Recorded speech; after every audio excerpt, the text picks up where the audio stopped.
You know that feeling when you're staring at a computer screen, your eyes are burning, your back is screaming, and you just want the entire world to stop spinning for 5 minutes, just 5 minutes of silence.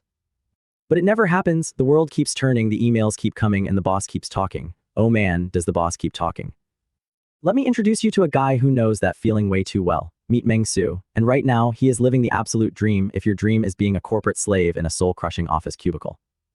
Look at this place, it's the Jianglan Tech Company, a small startup with big dreams. And by big dreams, I mean the boss dreams of getting rich while everyone else suffers. Just look at the new guy Zio Meng. The boss is parading him around like a shiny new toy. Everyone welcome him, he says with that fake, greasy smile. The project is about to launch, so keep up the good work. Once we profit, you'll get bonuses. Bonuses? Yeah, right, we all know what that translates to. It means unpaid overtime, sleeping under your desk, and eating instant noodles until your sodium levels are high enough to power a small city. Meng-Su stands there looking polite, nodding his head. Hello everyone, my name is Meng-Su, but look at his eyes. There is no life behind those glasses. That is the face of a man who has already checked out. He's looking at his coworkers, people typing away frantically, eyes glued to screens, souls slowly leaving their bodies, and he realizes something terrifying. This isn't just a job, this is a sentence. The company might be small, but it has the audacity of a megacorporation. The boss is preaching about sharing hardships and wealth together. Sharing wealth, please. The only thing they're sharing here is misery and back pain. Meng-Su, bless his heart, tries to hype himself up. He sits down at his desk, cracks his knuckles, and tells himself, I must write awesome code for this company. After graduating college, I finally became a member of society. Oh, you sweet summer child, you innocent soul. He actually believes that if he carries his dreams and hopes, if he believes that effort will be rewarded, he'll get rich one day. He thinks hard work is the key. Cut to 1 week later. Just 1 week, that's all it took. The transformation is brutal. It's late at night, the office is dark except for the cold blue glow of the monitors, and there's Meng-Su, he looks wrecked.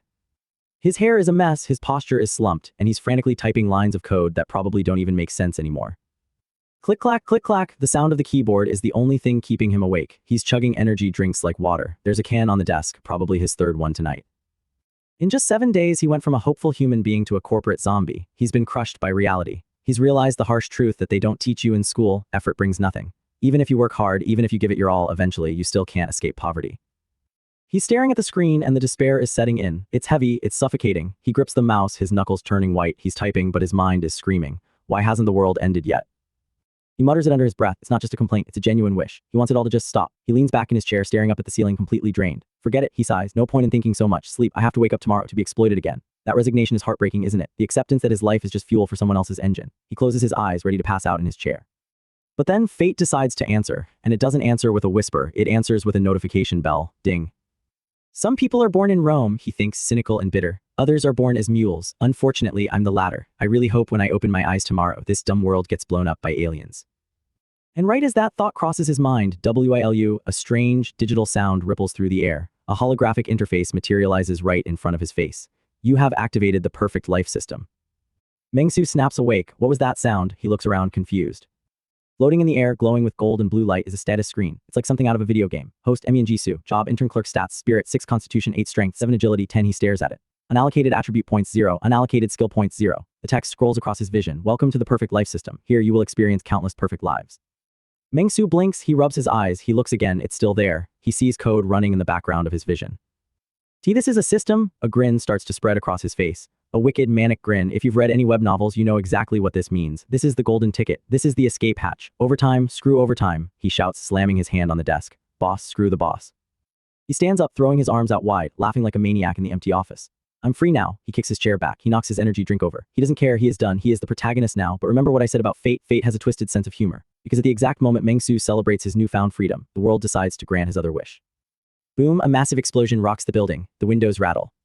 Meng-Su stumbles, looking out the glass wall. Crap, the gas pipe exploded.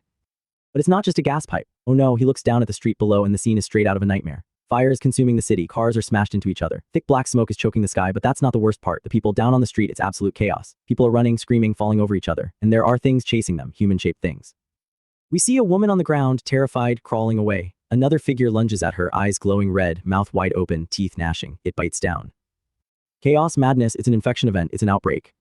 The narrator in Meng-Su's head must be screaming right now. He looks at the carnage. People are turning into monsters left and right. The screams are piercing through the glass. And amidst this apocalypse, the system chimes in again with its cheerful, robotic voice. System, what did you just say your name was? Meng-Su asks, his voice trembling. Perfect life system. Perfect what? Meng-Su looks at the floating golden text. Yes, host, perfect life system. He points a shaking finger at the window, at the literal hellscape unfolding outside. Are you joking? It looks like it's the apocalypse outside.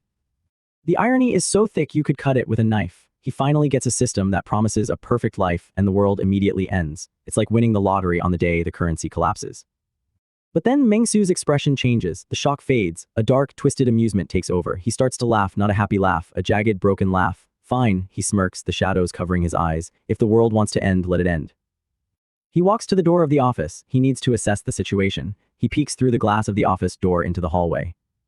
And that's when he sees her. Through the glass, past the danger tape, he sees a silhouette. It's a woman, and not just any woman. He recognizes her instantly. It's the boss's niece. She works at the company next door. Mengsu tries to remember her name. He took the elevator with her once. She's stunning. Short, stylish hair, a sharp business suit, legs that go on for days. A total ice queen beauty. He watches her stumbling in the hallway. She looks disoriented.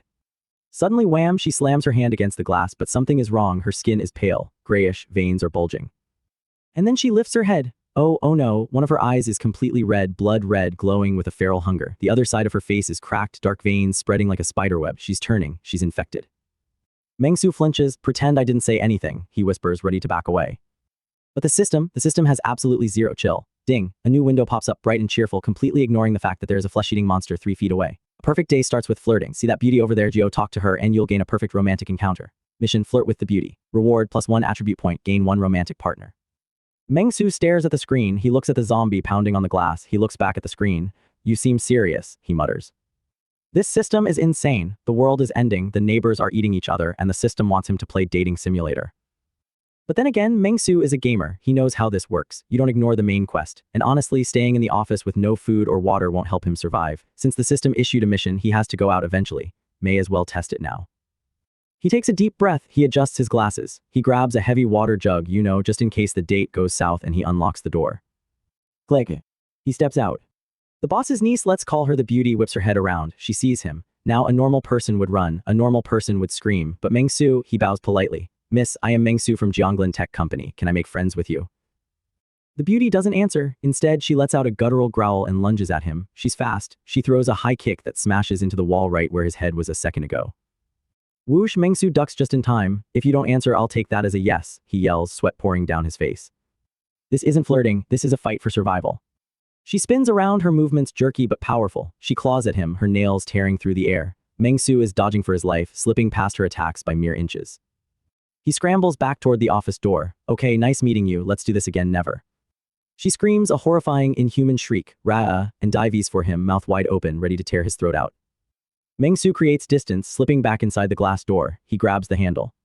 She slams into the glass, her face pressed against it, teeth gnashing, red eyes glowing with pure rage. She is trying to chew through the door to get to him.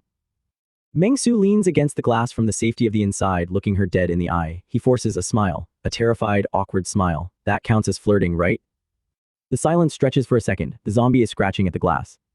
Ding, oh my god, that was the worst flirting ever. Even Lazy King from Pleasant Goat could do better. As a gentleman, how could you be so rude? Mission complete, rating terrible, Mengsu twitches. There's a mission rating too. The system is literally roasting him while he almost died. But then the rewards drop. UGAINED +1 attribute point. Kaiwei's affection +10. Oh yeah, her name was Kaiwei, he realizes. But he pauses. Wait, affection doesn't matter to zombies. Or does high affection make zombies not attack you? Another window pops up to explain. Higher affection makes the target want to approach you. At a certain affection level, they will obey you, husband and wife in harmony. Mengsu's jaw drops.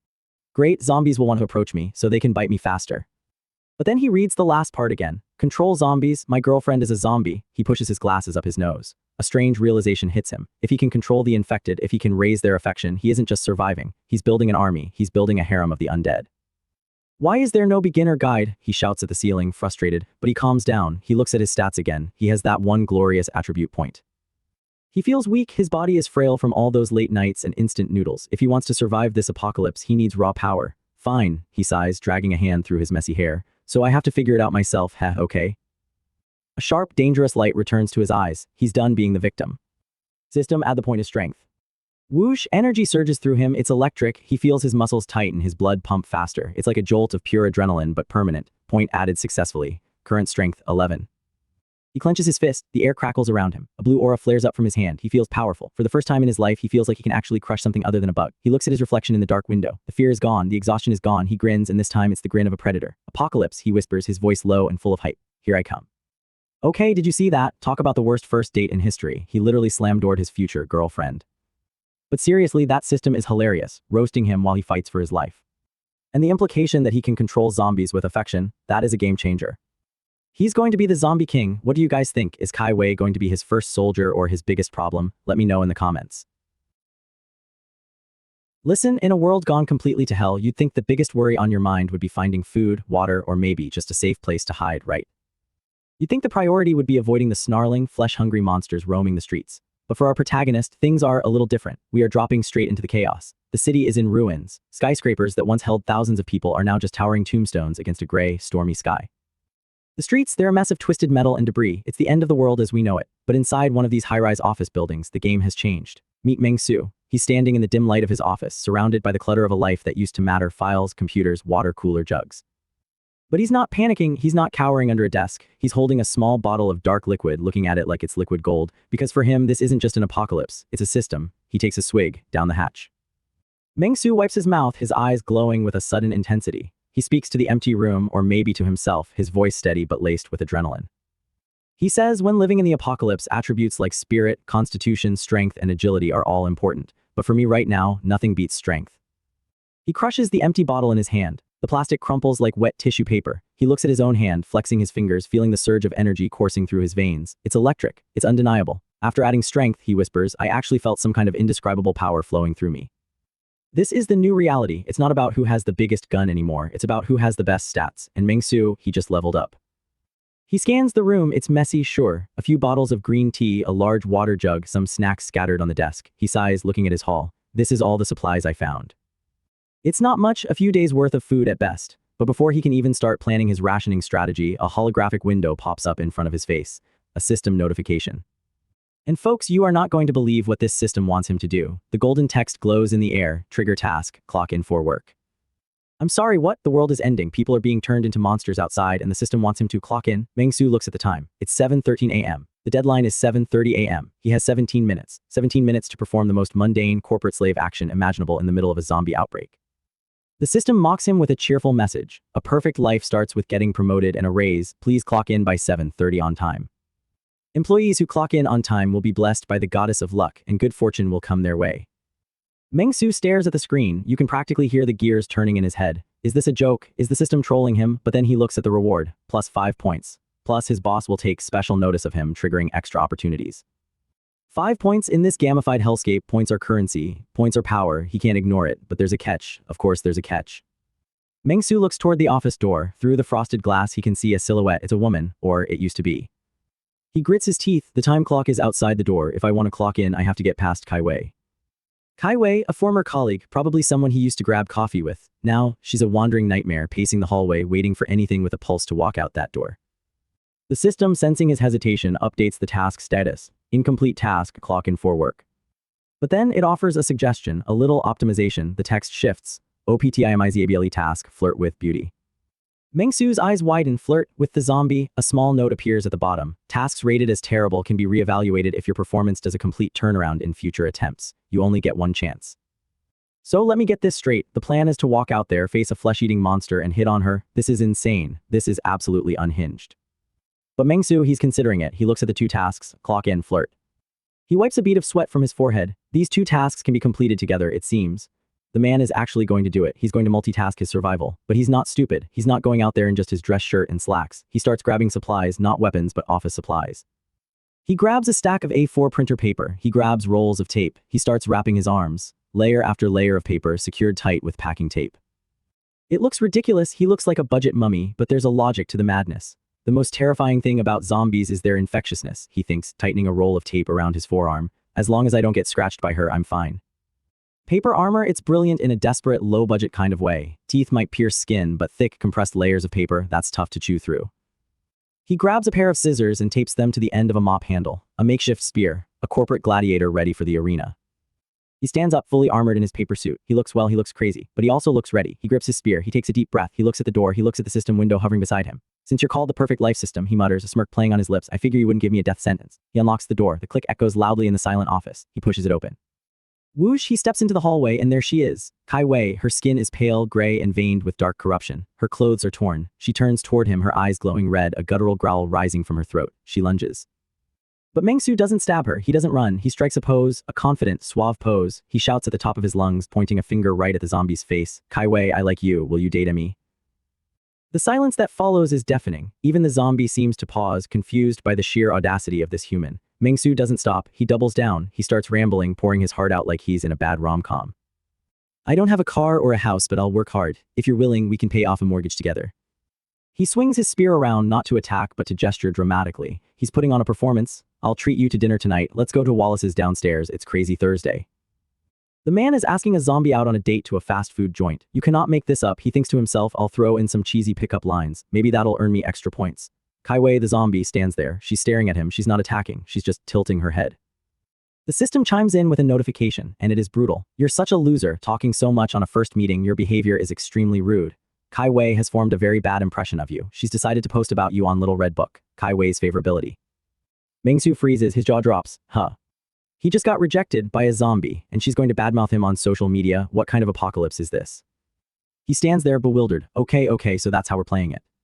Kai Wei turns away from him with a look of utter disgust, or as much disgust as a rotting corpse can muster. She practically rolls her eyes and ignores him. But wait, she's ignoring him. She's not attacking. This worked. In the worst way possible, it worked.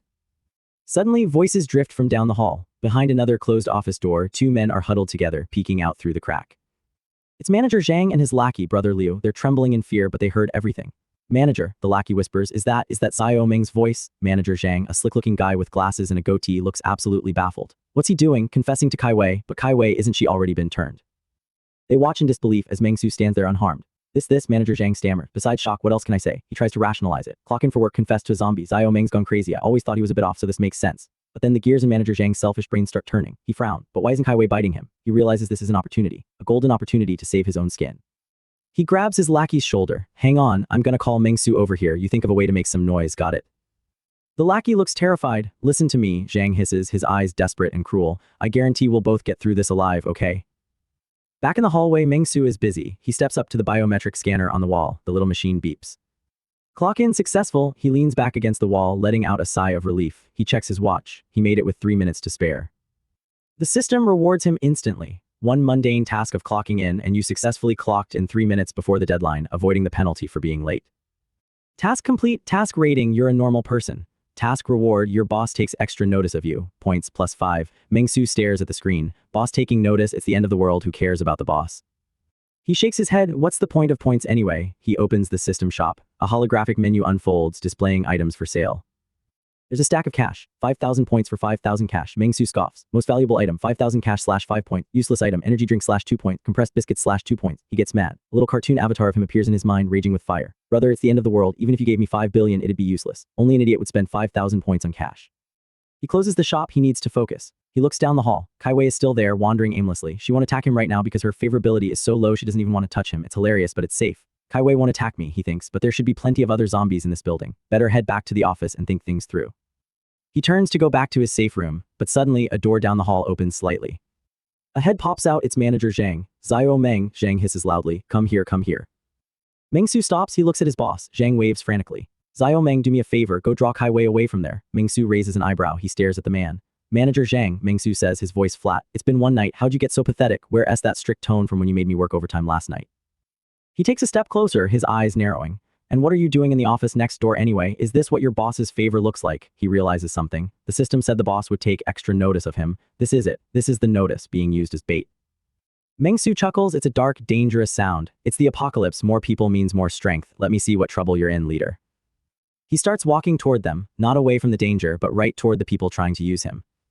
Manager Zhang panics. He sees Mengsu coming closer, looking confident, looking strong, and he sees Kai Wei down the hall, turning around at the noise. Wait, Zhang yells, don't come here, lead her away. Mengsu ignores him. He reaches the door where Zhang and Liu are hiding. The door is locked now. They locked him out.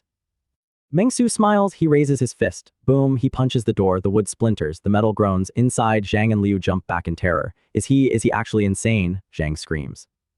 Mengsu isn't stopping. He grabs the handle and rips. The door frame buckles. Manager Zhang is losing his mind. Come quick and help. Don't let Mengsu in. If Mengsu can draw that thing away, we can escape and go home. He's screaming at his lackey now. Push the desks over to block the door. Hurry up, you didn't eat breakfast. They scramble, shoving heavy office desks against the entrance. They are terrified, not just of the zombie, but of Mengsu, the guy they thought was a pushover, the guy they thought was just another drone. But Mengsu has strength stats now, he has the power of the system. Outside the door, Mengsu takes a step back, he grips his makeshift spear, he channels that energy he felt earlier. Kaboom, the door explodes inward, the barricade of desks slides back with a screech of metal on tile. Manager Zhang is sent flying backward, landing hard on his butt. Ow, dust settles. And there, standing in the broken doorway, is Mengsu. He looks like a chaotic god of office warfare. His paper armor is intact, his spear is resting on his shoulder, he's grinning. Good morning, manager, Mengsu chirps cheerfully. Good morning, brother Liu. He steps over the debris, he walks right up to Manager Zhang, who is cowering on the floor. Zhang looks up, sweat pouring down his face. He sees the cold look in Mengsu's eyes hidden behind that fake smile. Zio Meng, listen to me explain, Zhang stammers, holding up a shaking hand. Mengsu doesn't want to hear it. He reaches down, he grabs Manager Zhang by the collar of his expensive suit. He lifts him up like he weighs nothing. I'm going to work, Mengsu announces brightly. Bye, and with one fluid motion, he throws him. He tosses his own boss out into the hallway. Manager Zhang stumbles, falling onto the cold tiles of the corridor. The door slams shut behind him. He scrambles up, pounding on the glass. Open the door, Zio Meng, open the door. But inside, Mengsu just dusts off his hands. He looks at brother Liu, who is frozen in the corner, too terrified to move. Out in the hall, the sound of heels clicking approaches. Manager Zhang freezes. He turns around slowly. Kai Wei is there. And this time, she's not disgusted, she's hungry. The visual here is chilling. We see the back of the zombie, her tattered clothes, her unnaturally pale skin. We see the terror in Manager Zhang's eyes reflecting in her dark pupils. The camera zooms in on her eye, a black void of hunger. Slash, the screen goes dark for a split second, slashed by white lines of impact. Then we're back to the office interior. Mengsu is standing by the glass door, his back to the hallway. He's holding his clipboard, looking calm, almost bored. From behind him, through the glass, we hear the screams. Save me, save me. Ah, Mengsu doesn't flinch. He doesn't turn around, he just adjusts his paper armor. The screams turn into guttural gurgles. AHHHHH. Blood-dark, crimson liquid splatters against the frosted glass door. It paints a horrific abstract art piece right behind Mengsu's head. Ah, and then silence. Mengsu stands there, bathed in the dim light of the office, the gruesome sound of his boss's demise fading into the background. The system said the boss would take notice. Well, he certainly got noticed, and now there's an opening for a promotion. Mengsu looks at his reflection in the dark window. The apocalypse has just begun. The corporate ladder has been replaced by a food chain, and Mengsu, he's done being at the bottom. Ah, the final breath fades away. Mengsu smiles. Commentary, oh man, that was absolutely brutal. I mean, talk about hostile work environment, right? Mengsu really took firing your boss to a whole new level. I love how he used the flirt task just to survive. That was genius and hilarious. But that ending, cold as ice. Do you think he went too far, or did Manager Zhang get exactly what he deserved? Let me know in the comments. And seriously, with that strength stat, what else can this guy do? I can't wait to see what happens next. The office air is stale, recycling the same tension it has for years. You know the feeling, standing in front of a desk, head bowed, listening to a superior scream until their face turns a shade of purple that shouldn't be medically possible. It's the universal experience of the corporate grind. But for our protagonist, this isn't just a scolding, it's a boss battle. Literally, a shimmering, translucent blue window floats in the air, invisible to everyone but him. As his boss rants about his incompetence, the text scrolls rapidly. Facing your boss, your manners are impeccable. Facing unreasonable work demands, you even dare to say no loudly. My God, you're the role model for the new generation. Boom, a massive golden notification slams onto the screen. Mission complete. The rating, perfect. He stands there, looking humble, looking apologetic, while internally he's racking up points like he's in an arcade. The rewards pop up: a job recommendation letter and 5 points of job experience. This is the perfect post-apocalyptic life system, and he is playing it like a fiddle. While the boss continues to froth at the mouth, another notification chimes in. Although you're polite and sensible, your behavior has made your boss and colleagues think less of you. And then the damage report. Boss's favorability, -100. Colleagues' favorability, -50. Ouch, that's not just dislike, that's pure unadulterated hatred. The system adds a little philosophical commentary at the bottom. Truly, the evil in human nature is astonishing. But he doesn't care about their feelings, he cares about the loot. A hidden achievement unlocks. Gen Z cleans up the workplace. The reward, 5,000 in cold, hard cash. He walks back to his desk, the fluorescent lights reflecting off his glasses. He looks calm, collected, maybe even a little beaten down to the outside observer. But inside he is grinning like a maniac. 5,000 bucks just for getting yelled at? This system is a goldmine.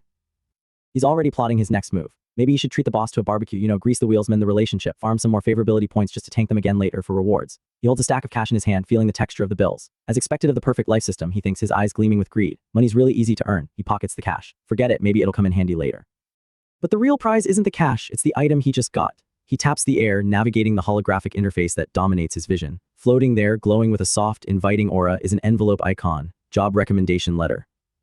He taps it, the description unspools. Effect: using this letter will grant you a job. A perfect life begins with a perfect career. The path to becoming the richest person starts here. Note, once used, you'll receive a brand new part-time job. This is it, the moment of truth. In every RPG and every fantasy story, this is where the hero gets his class. Will he be a warrior, a mage, maybe something broken like a necromancer or a shadow assassin? He can already see himself standing atop a mountain of conquered foes, a legendary weapon in hand. So I can choose a job, he wonders, his heart racing. Warrior, mage, archer, top lane, mid lane, ADC. The system prompts him, would you like to use? 2 buttons hover in the air, a blue yes and a red no. He doesn't hesitate. He slams his finger on the blue button. Yes. Light explodes from the interface. It's blinding. It's magnificent. Geometric shapes shatter and reform, jagged lines of energy crackling through the air. This is the transformation sequence, the birth of a legend. The light fades. The new job title settles into place. New part-time job acquired, flyer distributor. Excuse me, a chibi avatar of himself appears on the screen looking determined, holding a stack of paper. The text below it mocks him with its enthusiasm. Flyer distributor, a 1,000-mile journey begins with a single step. A perfect life requires wealth, and the first stone of a vast business empire starts with handing out flyers. He stares at the screen. The silence in his head is deafening. Handing out flyers. He looks at his hand, he looks at the screen. He looks at the warrior dream crumbling into dust. And then just to add injury to insult, boom. The world outside the office window erupts, not a metaphorical eruption, a literal fiery glass-shattering explosion. The shockwave rattles the building. Smoke billows into the sky. Down on the streets, chaos unleashes instantly. People are running, shadows are lunging. The screams filter up even through the high-rise glass. It's instantaneous bedlam. The system, ever the helpful assistant, chimes in with a snarky comment. System, you really are something, he mutters, watching the city burn. There's always someone stronger. He collapses into his office chair, leaning back as the apocalypse unfolds outside. Most people would be panicking. Most people would be calling their loved ones. He's annoyed at the job class, but he's also pragmatic. He checks the new missions available to his pathetic new class. Through the job recommendation letter, you've unlocked exclusive part-time missions. Choose one of the following. Option A, distribute promotional flyers for Vast Fitness Swimming Club. Reward +3 job experience, +1,000 cash, +2 points. Option B, distribute property launch flyers for How.A Real Estate. Reward +1 job experience, +100,000 cash, +2 points. He analyzes the options with the cold calculation of a pro gamer. 10,000 cash. In a normal world, that's the obvious pick, but look out the window. The world is ending. The economy is crashing faster than the building next door. Cash, just a pile of waste paper, he scoffs. Only an idiot would choose How.A Real Estate. 500 more flyers for 2 less experience points. He taps option A, the fitness club is the real deal. Instantly, his demeanor shifts. He stands up, unbuttons his collar, and rolls up his sleeves. A newfound confidence washes over him. He isn't just a survivor, he is a trainee clerk level 0. He instantly adapted to his new identity, the narration would say if this were a documentary. But then, a thought strikes him. To slack off, you chose the task with 500 fewer flyers. How disappointing. The system seems to imply. Don't you know hard work pays off? More flyers mean 10 times the reward. Wealth is the foundation of a perfect life. Remember, effort brings results. He ignores the moral grandstanding. He's focused on the mechanics. What's the point of experience? He wonders. He opens his status window. Occupation, trainee clerk. Level 0, occupation, flyer distributor. Level 0, the fine print clarifies everything. Every level up grants attribute points, skill points, and special abilities. His eyes narrow. This is it. This is the god-tier system that only appears during the apocalypse. If he can gain attribute points, maybe, just maybe, he can survive through the end times until humanity rebuilds civilization again. It's not about the money, it's about the stats. He grabs the stack of flyers that materialized in his hand. Mission selected, 0500. The system gives him a script. When distributing flyers, shout the slogan, "Sir, ma'am, want to know about swimming and fitness?" Sincerely calling out the slogan not only helps with advertising but might also grant extra job experience. He walks through the darkened office. The power seems to be flickering. The once busy hum of the workplace is replaced by an eerie silence. Let's get to work, he says, stepping into the corridor. The hallway is bathed in ominous blue light. Shadows stretch long and distorted against the walls. He turns a corner and spots a figure. It's a woman, or it used to be. Her skin is pale, purple veins pulsing beneath the surface. Her posture is broken, unnatural. Miss Kai. He recognizes her. She turns. Her eyes are gone, replaced by glowing red voids. Her mouth is a jagged ruin. A negative number pops up over his head, instantly red and angry. -50. She lunges. He didn't even see her move. Miss Kai. -50, -50, -50. The damage numbers cascade around him like rain. He's taking massive damage. His face contorts in genuine panic. This isn't a game anymore. This hurts. What a pity, he thinks, or maybe that's the system mocking him again. He backs away, stumbling. If you really got to know me, you'd see I'm such a positive person. You're judging me too quickly, he yells, trying to reason with the monster. She hisses. A speech bubble with a cute emoticon pops up next to him. Hi Tilda, followed by her tearing a chunk out of his suit. -50, help, help, he screams, sprinting down the hallway. He rounds another corner and crashes into another figure. It's Manager Zhang, but Manager Zhang isn't here to write him up. He's here to eat him. The manager is already feasting on someone on the floor, but he looks up, blood dripping from his chin, and locks onto the protagonist. Help, help, he's surrounded. Miss Kai behind him, Manager Zhang in front of him. He's trapped. Manager Zhang, that's not fair. You wronged me first. How can you dislike me now? He shouts, dodging a claw swipe. I worked overtime without pay for you. It's hopeless. They are closing in. He's going to die here, ripped apart by his coworkers in a dark hallway on a Tuesday. But wait, he has a job, he has a mission. His hand tightens around the stack of flyers. With a swift, fluid motion, he whips them out. The paper cuts through the air with a sharp thwip sound. Miss Kai, Manager Zhang, do you want to know about swimming and fitness? Grand opening, buy a monthly card and get 10 billion free. He poses dramatically, holding the flyers out like sacred talismans. The effect is instantaneous. The zombies freeze, their claws stop inches from his face. The red glow in their eyes seems to waver. They look at the colorful brochures, they look at him, they look confused. He tosses the flyers into the air, whoosh, they flutter down like confetti. The zombies track the movement of the paper, their predatory instincts momentarily hijacked by the sheer audacity of the marketing campaign. But the system isn't impressed. A warning box appears. Polite tone, warm smile. Although your attitude in distributing flyers is proper, you drop the flyer at the customer's feet. A very impolite act. Please correct it immediately or it may affect your mission rating. He stares at the notification. He stares at the zombies who just tried to disembowel him. They dodged it themselves, he mutters, annoyed. Wait, why is he apologizing to the system? He looks back at the zombies. They are staring at the flyers on the floor. Manager Zhang, Brother Liu, why do you both have to harm me? Never mind, I won't say more. It's all tears now. He steps forward. The fear is gone, replaced by the indignation of a service worker dealing with difficult clients. You're both dead and still can't enter ferry you across, he rambles, clearly making things up as he goes. I guess I'll have to find a way for you two to find re-employment and earn some virtue.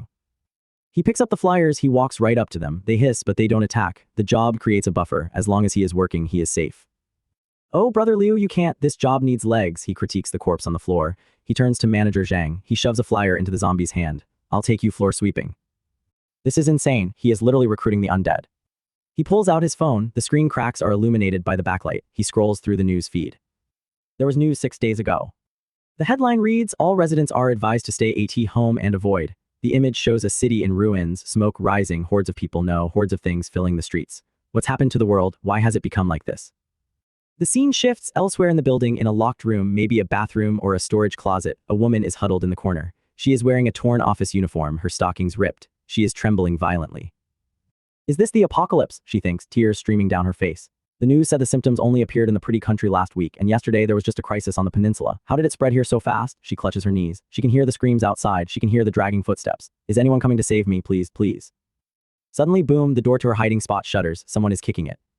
Her heart stops. She covers her mouth to stifle a scream. Boom, the door flies open. A silhouette stands in the doorway, backlit by the flickering hallway lights. They're here, they've come, she thinks, squeezing her eyes shut, waiting for the bite. A voice cuts through the terror. SIR, want to know about swimming and fitness. What? She opens one eye. The silhouette steps forward. It's a young man. He's holding a pamphlet. If you're not interested, fine, no need to rush off. He shouts at someone in the hallway before turning his attention to her. Hey, you in the locked room want to know about swimming and fitness. The woman stares at him. Her brain cannot compute this data. She is terrified, traumatized, and now utterly confused. Huh, she squeaks. He steps inside, beaming with a customer service smile that is slightly too wide. Sir, you're a bit too enthusiastic. I've still got plenty of flyers left, he yells back into the hallway. Then he looks at her. Don't rush. This one counts as a premium client, right? WH, what do you mean, premium client? She stammers, shrinking back against the tiles. He reaches for the doorknob. Don't worry, he says, but then the door creaks. Behind him in the dark hallway, eyes glow, snarl. The woman screams, behind you. Two zombies, Miss Kai and Manager Zhang, lunge into the doorway. Their claws scrape against the frame, electricity crackling from a broken light fixture above, casting strobe light shadows across their rotting faces. The woman is paralyzed. This is it. He led them right to her. Sir, want to know about swimming and fitness? The man asks calmly, not even turning around. The woman watches in horror. He's insane. He's absolutely lost his mind. But then she sees it. He's holding something in his other hand. It looks like a leash. He gives it a tug. The zombies jerk back. They aren't attacking. They are restrained, tied up, subdued. He turns to the woman, his smile unwavering. Now you can also get a private coach, a sexy zombie beauty instructor for online sparring.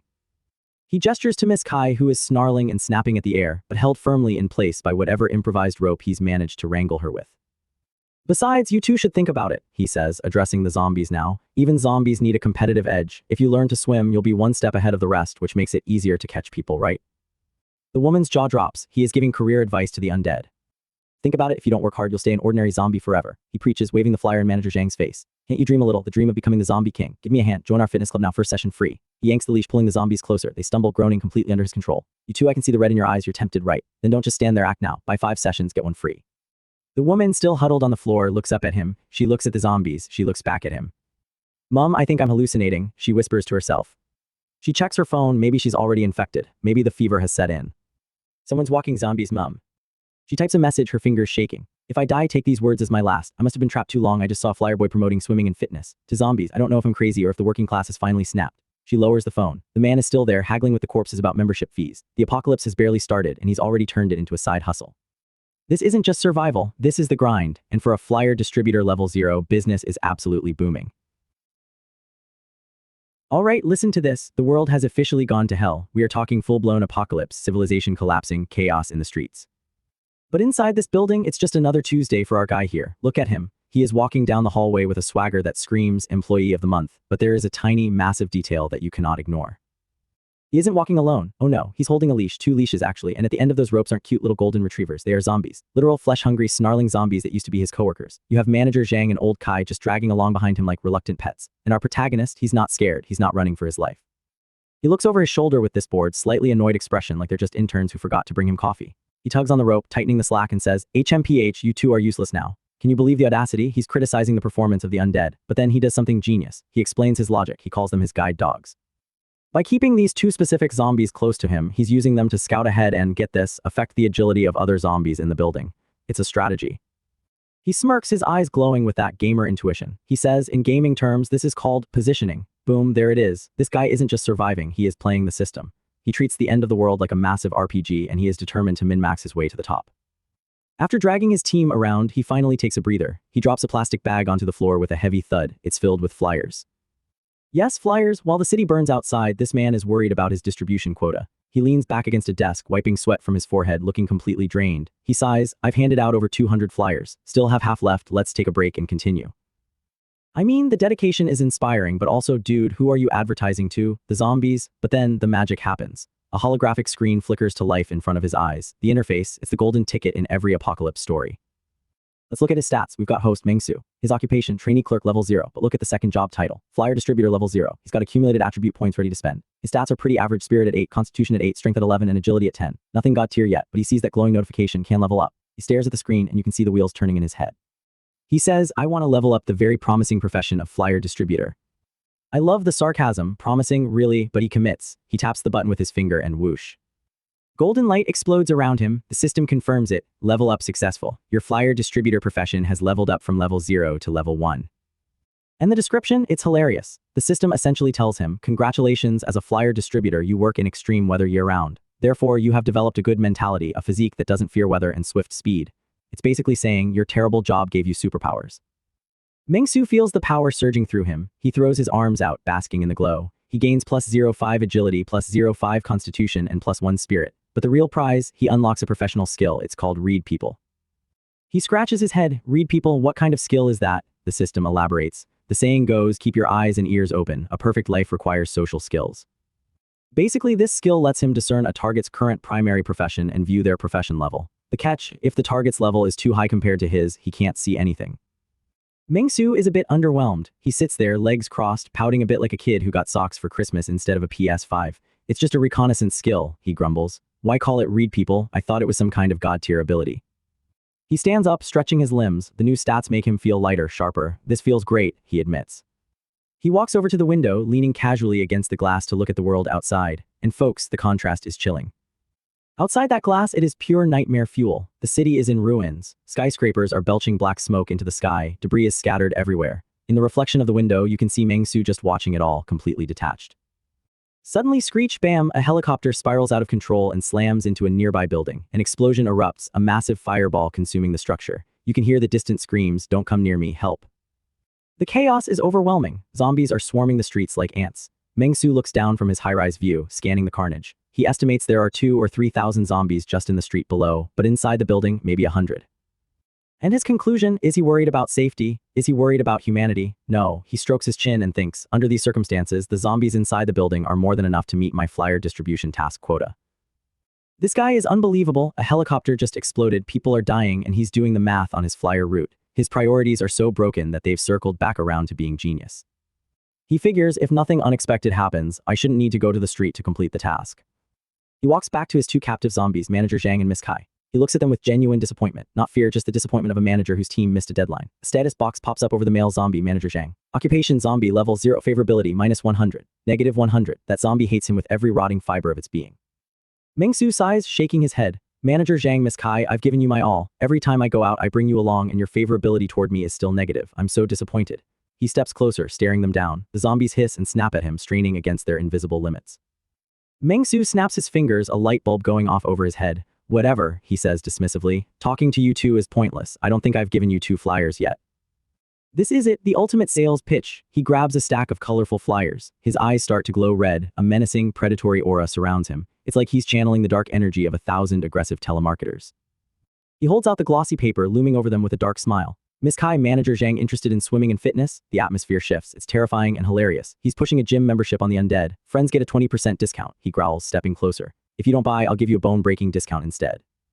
Zombie manager Zhang isn't having it. The system flashes, favorability minus 150. It dropped even lower. The zombie lunges. It leaps into the air, claws extended, roaring with primal rage. The system warns, this zombie is a bit hesitant about me but will still attack. Mengsu doesn't flinch. He's holding a mop handle like it's a legendary spear. He drops into a combat stance, his body moving with that new level 1 agility.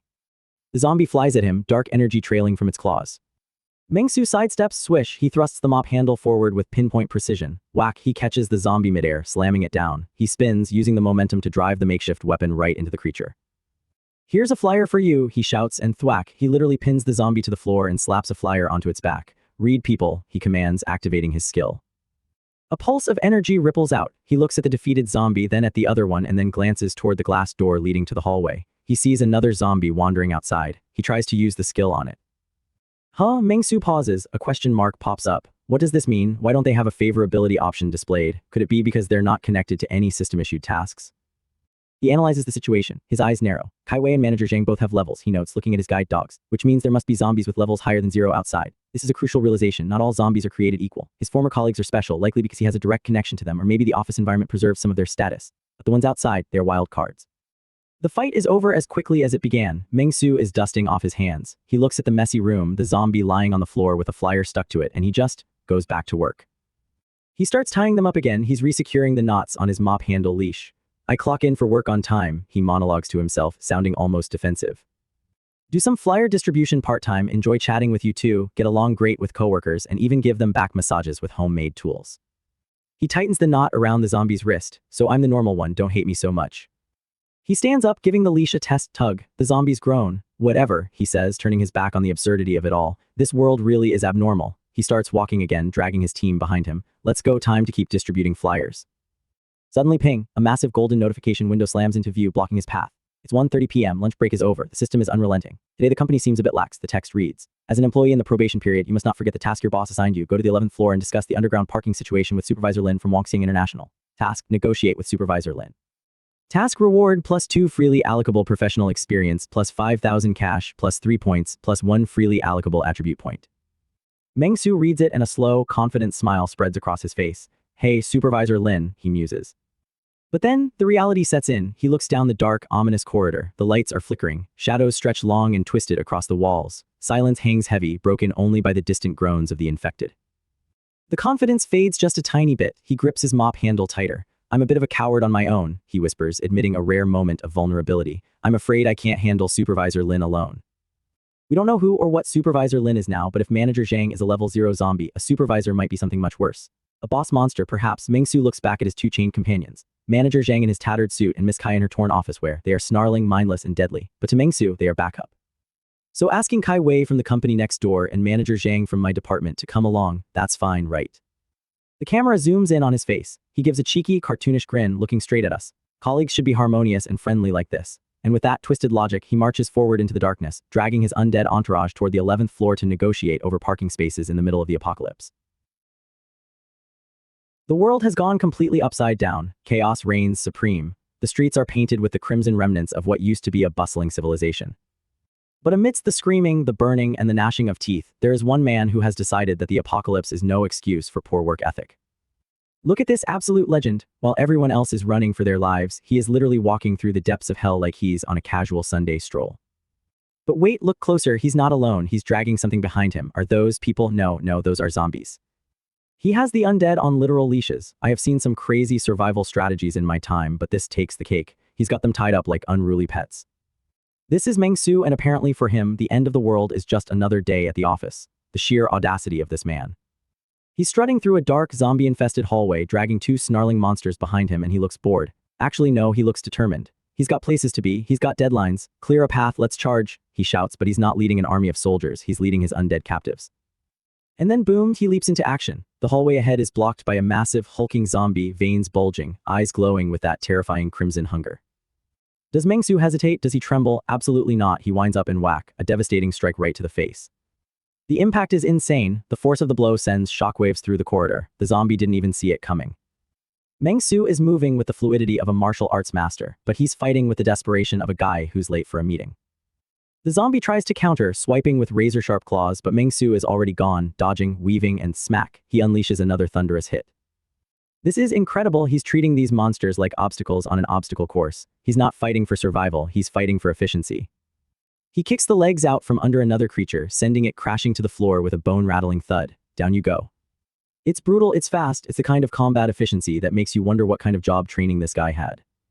He's clearing the hallway floor by floor. Bodies are flying, the undead are being incapacitated left and right, and he hasn't even broken a sweat. He reaches a door marked 11F, he stops, he adjusts his collar. He takes a deep breath. Is he preparing for a boss fight? Is he about to face a mutant? He raises his hand and knocks. Manager Zhang, Big Sister Kai Wei, he mutters to his zombie captives. Being a wage slave means having a spirit that knows no fear and never wavers. He is giving a pep talk to the zombies he just beat into submission. This guy is unhinged in the best possible way. From inside the room, we hear terrified whispers. Gua, screams a zombie head that Mengsu is dragging. The people inside the room are trembling. They're huddled together, expecting a horde of flesh-eaters to burst through the door. The tension is palpable. The silence is thick with fear. And then, a polite voice cuts through the dread. Is it Supervisor Lin? Can you imagine being inside that room? You think death is knocking, and instead, it's some guy asking for the supervisor. I'm Meng Su from Jianglin Tech on the 4th floor, he announces through the door, sounding like he's delivering a pizza. Regarding the parking spot incident this morning, my boss sent me to have a chat with you. The absurdity is off the charts. The world is ending, civilization has collapsed, and this guy is here to settle a parking dispute. The people inside are confused, terrified, and probably questioning their sanity. But Mengsu isn't waiting for an invitation. Bam, the door flies open, splinters fly everywhere. He steps in, dragging his colleagues, the zombies, behind him. The survivors inside scream, scrambling back in horror. There are bodies on the floor, the stench of chaos is everywhere, but Mengsu just looks around, spotting his target. Didn't we agree to talk this afternoon? I'm here, so where are you? He spots Supervisor Lin, a man who looks like he's been hiding under his desk since the first siren went off. The supervisor is shaking like a leaf, staring at this madman wielding a makeshift spear and dragging zombies. Mengsu's eyes narrow. A digital interface pops up in his vision. The system. Your ferocious aura has successfully captivated the employees of Wangxing International on the 11th floor. A veteran auntie in her 50s is fanatically pounding on the door from behind. Supervisor Lin is utterly stunned by your imposing manner. The system is mocking them. It calls Mengsu's aura wolf-like. And honestly, it's not wrong. He stands over the cowering Supervisor Lin, looking like a demonic overlord of the corporate world. The supervisor is practically foaming at the mouth with fear. Mengsu winds up for a kick, POW, a little motivational boot to the face. Your life is absolutely perfect. The system chimes in. A perfect life requires such a grand stage. Oh, the sarcasm is dripping from those notifications. Mengsu stands tall, the conqueror of the 11th floor, and then ding, mission complete. Mission rating awesome, profession EXP +5, cash +100,000 points +5, attribute points +1, jackpot. He just got paid. In the middle of an apocalypse, he's grinding XP and cash. This is the ultimate gamer fantasy, but he's not done. Since we're here, he says, looking around the wrecked office, we might as well loot the 11th floor for resources. He turns to his zombie captives. He tightens their leashes. Go to work. I can't believe this. He releases them. He sends the zombies charging into the office to scare off any other threats or maybe just to carry boxes. I don't know, but he's barking orders like a drill sergeant. Move it. Productivity, people. He ties them up securely, making sure his colleagues don't wander off. The zombies groan and moan, struggling against their bonds. To anyone else, this is a horrific scene of the undead. To Mengsu, it's just another team meeting that could have been an email. How is it only 3 in the afternoon? He sighs, wiping imaginary sweat from his brow. I thought it was dinner time already. Still 2 hours until I get off work. Am I just too efficient at my job? The man is complaining about the workday while sitting next to bound zombies. A giant, colorful text bubble appears over his head. Wage slave. The universe has branded him. He slumps against a wall, looking genuinely distressed. Damn it, it's the end of the world. Why am I thinking about getting off work? This wage slave life has really driven me insane. He cracks open a bottle of warm cola. Fish. He takes a long swig. Ah, the sweet taste of sugar and caffeine amidst the ruins of humanity. He leans back in an office chair, feet up on a desk, staring at the ceiling. Still haven't figured out what's going on, he muses. All right, I'll use this time to sort out the current situation. His mind flashes back. We see glimpses of the chaos outside. A massive purple vortex swirling in the sky, a portal to nowhere. Zombies flooding the streets, people running, screaming. A military helicopter spinning out of control, crashing into a skyscraper in a fiery explosion. Boom, the scale of this disaster is global. The cell phone signals are dead. It's a complete blackout. It seems this virus appeared randomly, he thinks, his eyes sharp. Also, in the extremely short time after the zombie outbreak, the cell phone signal became very weak. This situation is highly unusual. Perhaps this was a premeditated attack. He's analyzing the apocalypse like it's a quarterly report. He realizes that if help isn't coming, he's on his own. If that's the case, then improving my combat ability is the top priority. He pulls up his system interface again. Deep blue, add the 1 attribute point to strength. Addition successful, current strength value 12. He flexes his hand. He can feel the power surging through his muscles. A strength stat of 12, he's becoming superhuman. From now on, I'll add points to strength first. Once I can easily suppress zombies, I'll consider other attributes. He taps on the screen, scrolling through his profile. Host Mengzu profession, trainee clerk LV, 0, flyer distributor LV, 1, wait, what? Flyer distributor. This guy has the most mundane classes imaginable, but look at the requirements. A clerk needs 10 EXP to go from LV0 to LV1, while a flyer distributor only needs 3. He frowns. Distributing flyers increases agility, so what does being a clerk increase? He decides to gamble, allocate it all to clerk. He dumps his points. The screen flashes gold, yes/no. He smashes the yes button, level up successful. Your trainee clerk profession has been upgraded from LV0 to LV1. The system explains the clerk is the foundation of the company's staff. A LV1 trainee clerk's spiritual world is vast and their work efficiency is very high. Your spirit and constitution attributes have been slightly increased. Okay, so he got tougher and smarter, but there's a warning. As a clerk, you must also understand the importance of balancing work and rest. Your spirit value will also decrease to a certain extent. Great, even the system forces him to worry about burnout, but then the rewards roll in. You have gained a 2-point spirit bonus, a 0.5-point constitution bonus. You have acquired the profession skill, slacking off. Slacking off? Are you kidding me? That is his superpower. He checks his stats. Spirit 9, Constitution 9, Strength 12, Agility 10.5. Strength didn't increase, but Spirit went up by 2 points. Not bad. He stretches, feeling a new wave of energy. No wonder I'm feeling more and more energetic, but he's fixated on that new skill. He taps the icon. Skill, slacking off. Description: secretly slack off during work, reducing the frequency of your supervisor noticing you. When multiple people are present, their attention will be prioritized on others' work progress, ignoring your own. Passive skill: can be manually deactivated, will automatically reactivate the next time you enter a work state. Mengsu's eyes light up with a mischievous glint. This skill seems kind of interesting, and I happen to have 2 lovely colleagues. He looks over at the zombies, Kaiwei and the blonde guy, who are still tied up and groaning. This way the safety of my resource gathering has increased quite a bit. Wait, I get it. If he uses slacking off, the zombies will ignore him and target someone else. He's basically turned himself into a ghost to the undead by pretending to be a lazy employee. That is absolute genius. But then, tragedy strikes. The system blares an alarm. An employee's duty is to work diligently, triggering daily mission. Work mission rewards depends on work duration and progress. Mengsu falls to his knees in despair. It's the end of the world and I still have to work. Is there any justice in this world? Is there any law? He screams at the ceiling, clutching his hair. Your golden finger is way too shabby. He's furious. He's heartbroken. He just wants to survive, but the system demands labor. But watch this. He sighs. He stands up. He walks over to a computer. He turns it on. Click. Forget it, he mutters, defeated. I might as well go to work. Even if there's news from the outside world, it won't stop me from working. And just like that, amidst the carnage of the apocalypse, Mengsu sits down at a desk and starts typing. Clack, clack, clack. He is literally doing data entry while zombies moan in the corner. The dedication, the madness. Time passes. The sun begins to set, casting long shadows across the office. And then the most beautiful sound in the world. Ding, it's quitting time. You've worked hard today. It's now time to clock out. Go ahead and complete today's clock out. As a result of your diligent labor today, you have received a reward of cash plus 1,000 and points plus 1. Keep up the good work and make your life even better. Triggering mission clock out. Mission rewards: clerk profession EXP plus 1, points plus 5, cash plus 5,000.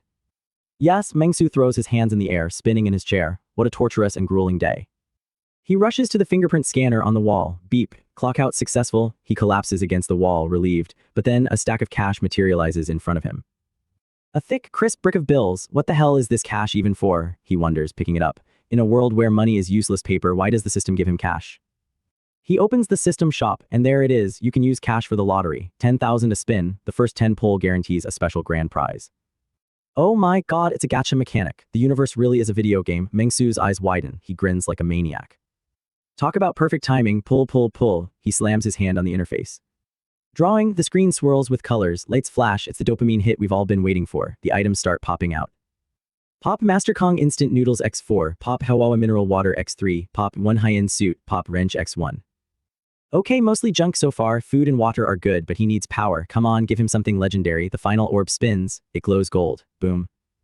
Congratulations, you have received Bodyguard Type Talent X1. Mengsu stares at the screen. Bodyguard Type Talent, what's that? The icon shows a silhouette of a man in a suit with a giant question mark. He reads the description, Bodyguard Type Talent. After using this item, a veteran bodyguard will appear by a fortunate coincidence within a 3-kilometer radius of you. It is hoped that the host can hire them as soon as possible. Mengsu blinks, so it's just a potential talent, not someone who shows up with maxed out loyalty, huh? He looks disappointed, but I'm telling you, this is huge. A veteran bodyguard in a zombie apocalypse, that's a game changer, but there's a catch. He has to find them and he has to hire them. Use, come on, give me an expert, Mengsu shouts, activating the item. Particles of light scatter into the air. The signal is sent. Somewhere out there in the ruined city, a warrior has just been summoned into Mengsu's destiny. Who is it? A special forces soldier, a ninja, a giant brute, or maybe someone even stranger. Mengsu stands by the window looking out at the burning city. He's got his noodles, his water, his high-end suit, and a lead on a new ally. The sun is down. The creatures of the night are waking up, but Mengsu isn't scared. He's clocked out, he's got his loot, and he's ready to dominate this apocalypse one shift at a time. The slacking off hero is just getting started, and I have a feeling that whoever this bodyguard is, they are in for the strangest job interview of their life. Commentary: can we just appreciate the sheer brilliance of the slacking off skill? It's the ultimate survival tool disguised as laziness. And now he's rolling the gacha for human allies. That is absolutely wild. I'm honestly worried about who or what is going to show up as his bodyguard. Will they even accept his currency, or will he have to pay them in instant noodles? What do you guys think? Is the gacha rigged, or is he about to get an S-tier teammate? Let me know. Alright folks, buckle up. We are diving headfirst into a world where the apocalypse isn't just a tragedy, it's a business opportunity. Welcome to my perfect end of the world life. And let me tell you, the energy we are starting with today is absolutely chaotic in the best way possible. Imagine the end of the world, fire, destruction, zombies roaming the streets. Most people are cowering in fear, crying over lost loved ones or scrambling for the last can of beans. But then there's him. We open in a high-rise office building. The sun is streaming through the floor-to-ceiling windows, illuminating a scene of absolute boredom. There he is, our main character. He's leaning back in a cheap office chair, feet propped up on the desk, slurping down a cup of instant noodles like it's a 5-star meal. The world outside might be burning, but inside, it's lunch break. But he's not just spacing out, he's staring at a holographic screen floating right in front of his face, a system window. He's pondering a question that would sound insane to anyone else. Based on the system's nature, should I start a company? Can you believe this guy? The dead are walking the earth and he's thinking about entrepreneurship. He's chewing on those noodles, looking at the city skyline and thinking, maybe I can unlock new tasks if I go corporate. He takes another bite, the noodles dangling from his mouth, his eyes wide with sudden realization. The gears are turning. That's right, he thinks. If I'm gonna do it, go big. And suddenly we get a glimpse into his imagination. The art style shifts. The gloom of the apocalypse vanishes, replaced by sparkles and gold coins raining from the sky. In his mind, he's not a survivor eating cup noodles, he's a tycoon. He's wearing a sharp navy blue suit, a silk tie, holding a glass of expensive red wine, a cigar in his hand. He's thinking, work overtime to improve my skills, become my own boss, the peak of life awaits me. Oh, the delusion is strong with this one and I absolutely love it. He's sitting there drunk on his own fantasy of success, surrounded by imaginary wealth, while reality is just a quiet, empty office. Burp, the bubble bursts, the fantasy fades. He's back in his white dress shirt, slumped in the chair, tossing the empty noodle cup onto the desk. He stretches his arms out, letting out a massive bored yawn. Yawn tilde tilde tilde, it's too quiet, it's too peaceful, you know what that means, right? In the world of manhwa, peace is just the deep breath before the plunge. Ding, a sharp digital alert cuts through the silence. The system creates a massive holographic warning sign right in front of him. Warning, intruders have broken into the office building. Ignoring security. His eyes snap open. The boredom gone. The system text glitches for a second. Some of it is garbled, unclear, but then the message becomes crystal clear. It's a call to action. Brave employee, please step up and protect the company's property from being trampled. Of course, your own safety comes first. If safety cannot be guaranteed, then a perfect life is just empty talk. And then, the rewards drop. Task triggered, protect company property, plus 5 freely allocable professional experience. 50,000 cash plus attribute points. In a gamified apocalypse, that is a king's ransom. The MC stands up. The lighting shifts. Shadows cover his eyes. He's not the goofy noodle eater anymore. He slams his hand onto the desk, veins popping. A dark, menacing aura flares up around him. He grins, and it's not a hero's grin. It's the grin of a landlord who just caught someone scratching the paint on his Ferrari. The company is my home, he says, his smile widening into something predatory. I absolutely won't allow anyone to take what belongs to me. Oh man, these intruders have no idea who they just messed with. They think they're looting an empty building. No, they just broke into the boss's office. Cut to the stairwell. Dark, gritty, smelling of fear and desperation. We see the intruders, 3 of them, and they're looking rough. Leading the pack is a bald, hulking brute with a tattoo on his forehead and a scar running down his eye. He's gripping a baseball bat like he's ready to smash some heads. Let's call him Brother Jan. Behind him is a skinny guy with blonde, spiky hair holding a kitchen knife, looking like he's about to wet his pants. And there's a third guy bringing up the rear. They're panting, sweating, looking over their shoulders. Finally shook off those damn things. The bald guy grunts. They're talking about zombies. Apparently they had a close call outside. That bitch Huang Jai, Brother Jan growls, wiping sweat from his forehead. She screamed and attracted all the zombies. This tells us everything we need to know about these guys. They throw people under the bus to survive. They're scavengers, ruthless.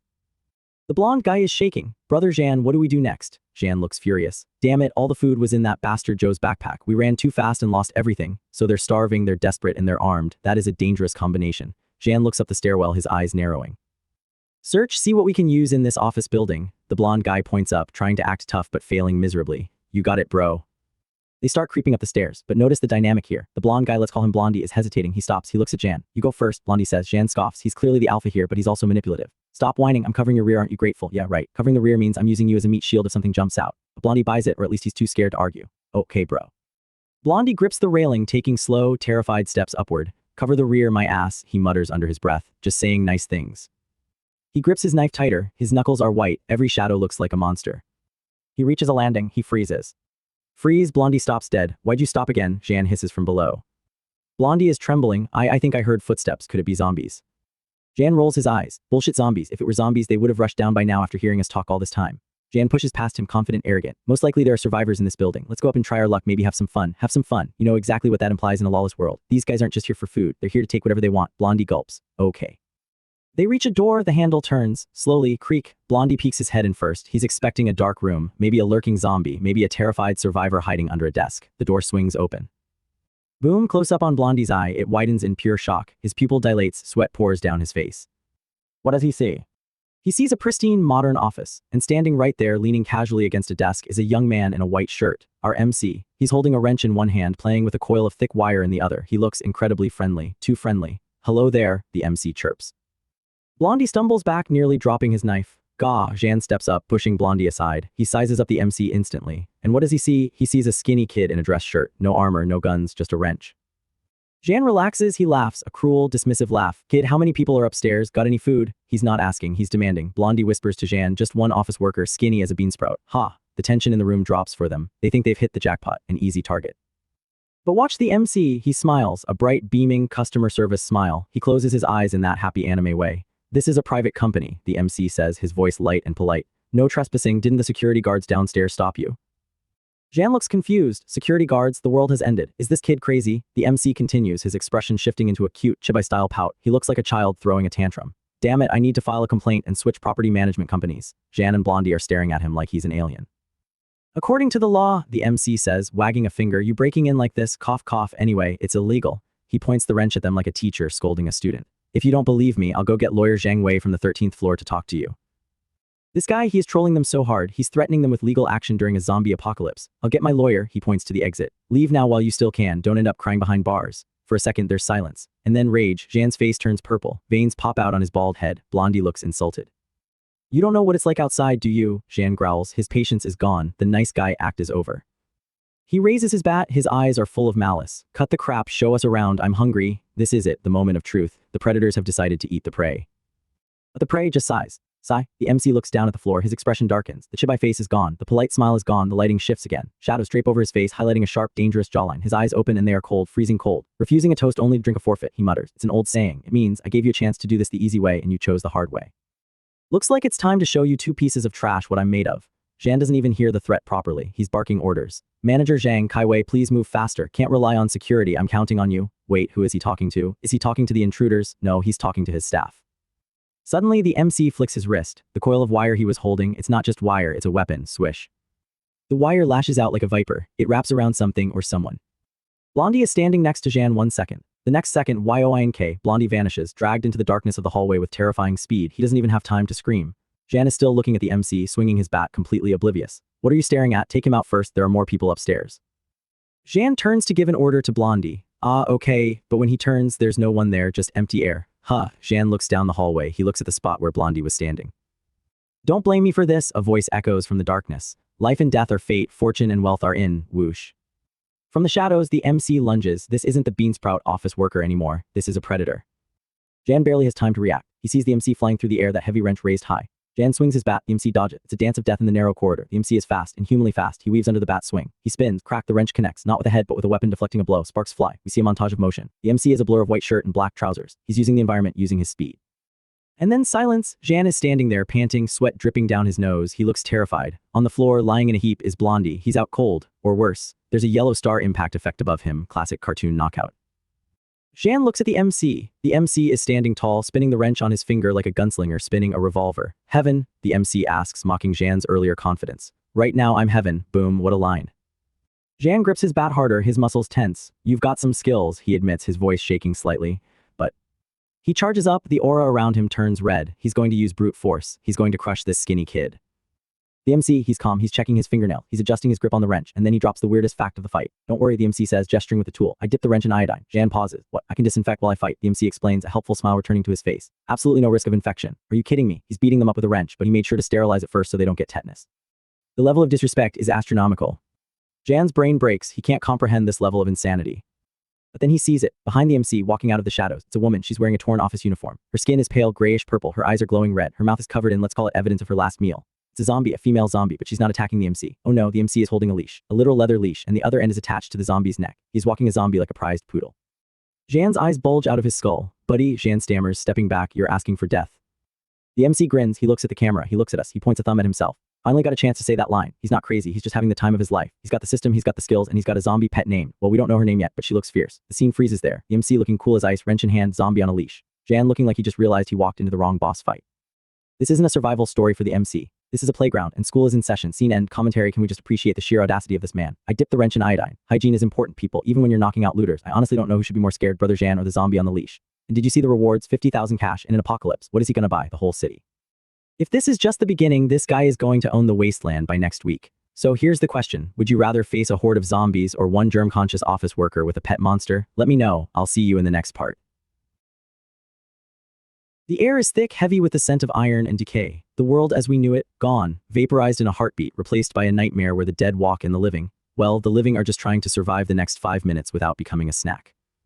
We drop straight into the chaos. The hallway is dimly lit, shadows dancing on the walls like flickering ghosts. It's tight, it's claustrophobic, and it smells like fear. We've got two guys here running on pure adrenaline. First, there's this bald guy, let's call him the Muscle. He's got panic written all over his face, sweat dripping down his forehead like he's just run a marathon through hell. Behind him is a blonde guy looking like he's about 2 seconds away from a total mental breakdown. They're scrambling, lungs burning, desperate to find an exit, desperate to find safety. But what they find instead, oh man, you're not going to believe this. They turn the corner, skidding to a halt, and boom, the path is blocked, but it's not blocked by rubble. It's not blocked by a horde of mindless eaters. It's blocked by a guy. And this isn't just any survivor. This guy stands there, calm as a frozen lake, looking like he just stepped out of a casual Friday meeting. He's wearing a crisp white dress shirt, slightly unbuttoned at the top, looking dangerously relaxed. In his right hand, he's gripping a massive, heavy-duty wrench. The metal gleams under the cold emergency lights, promising a world of hurt.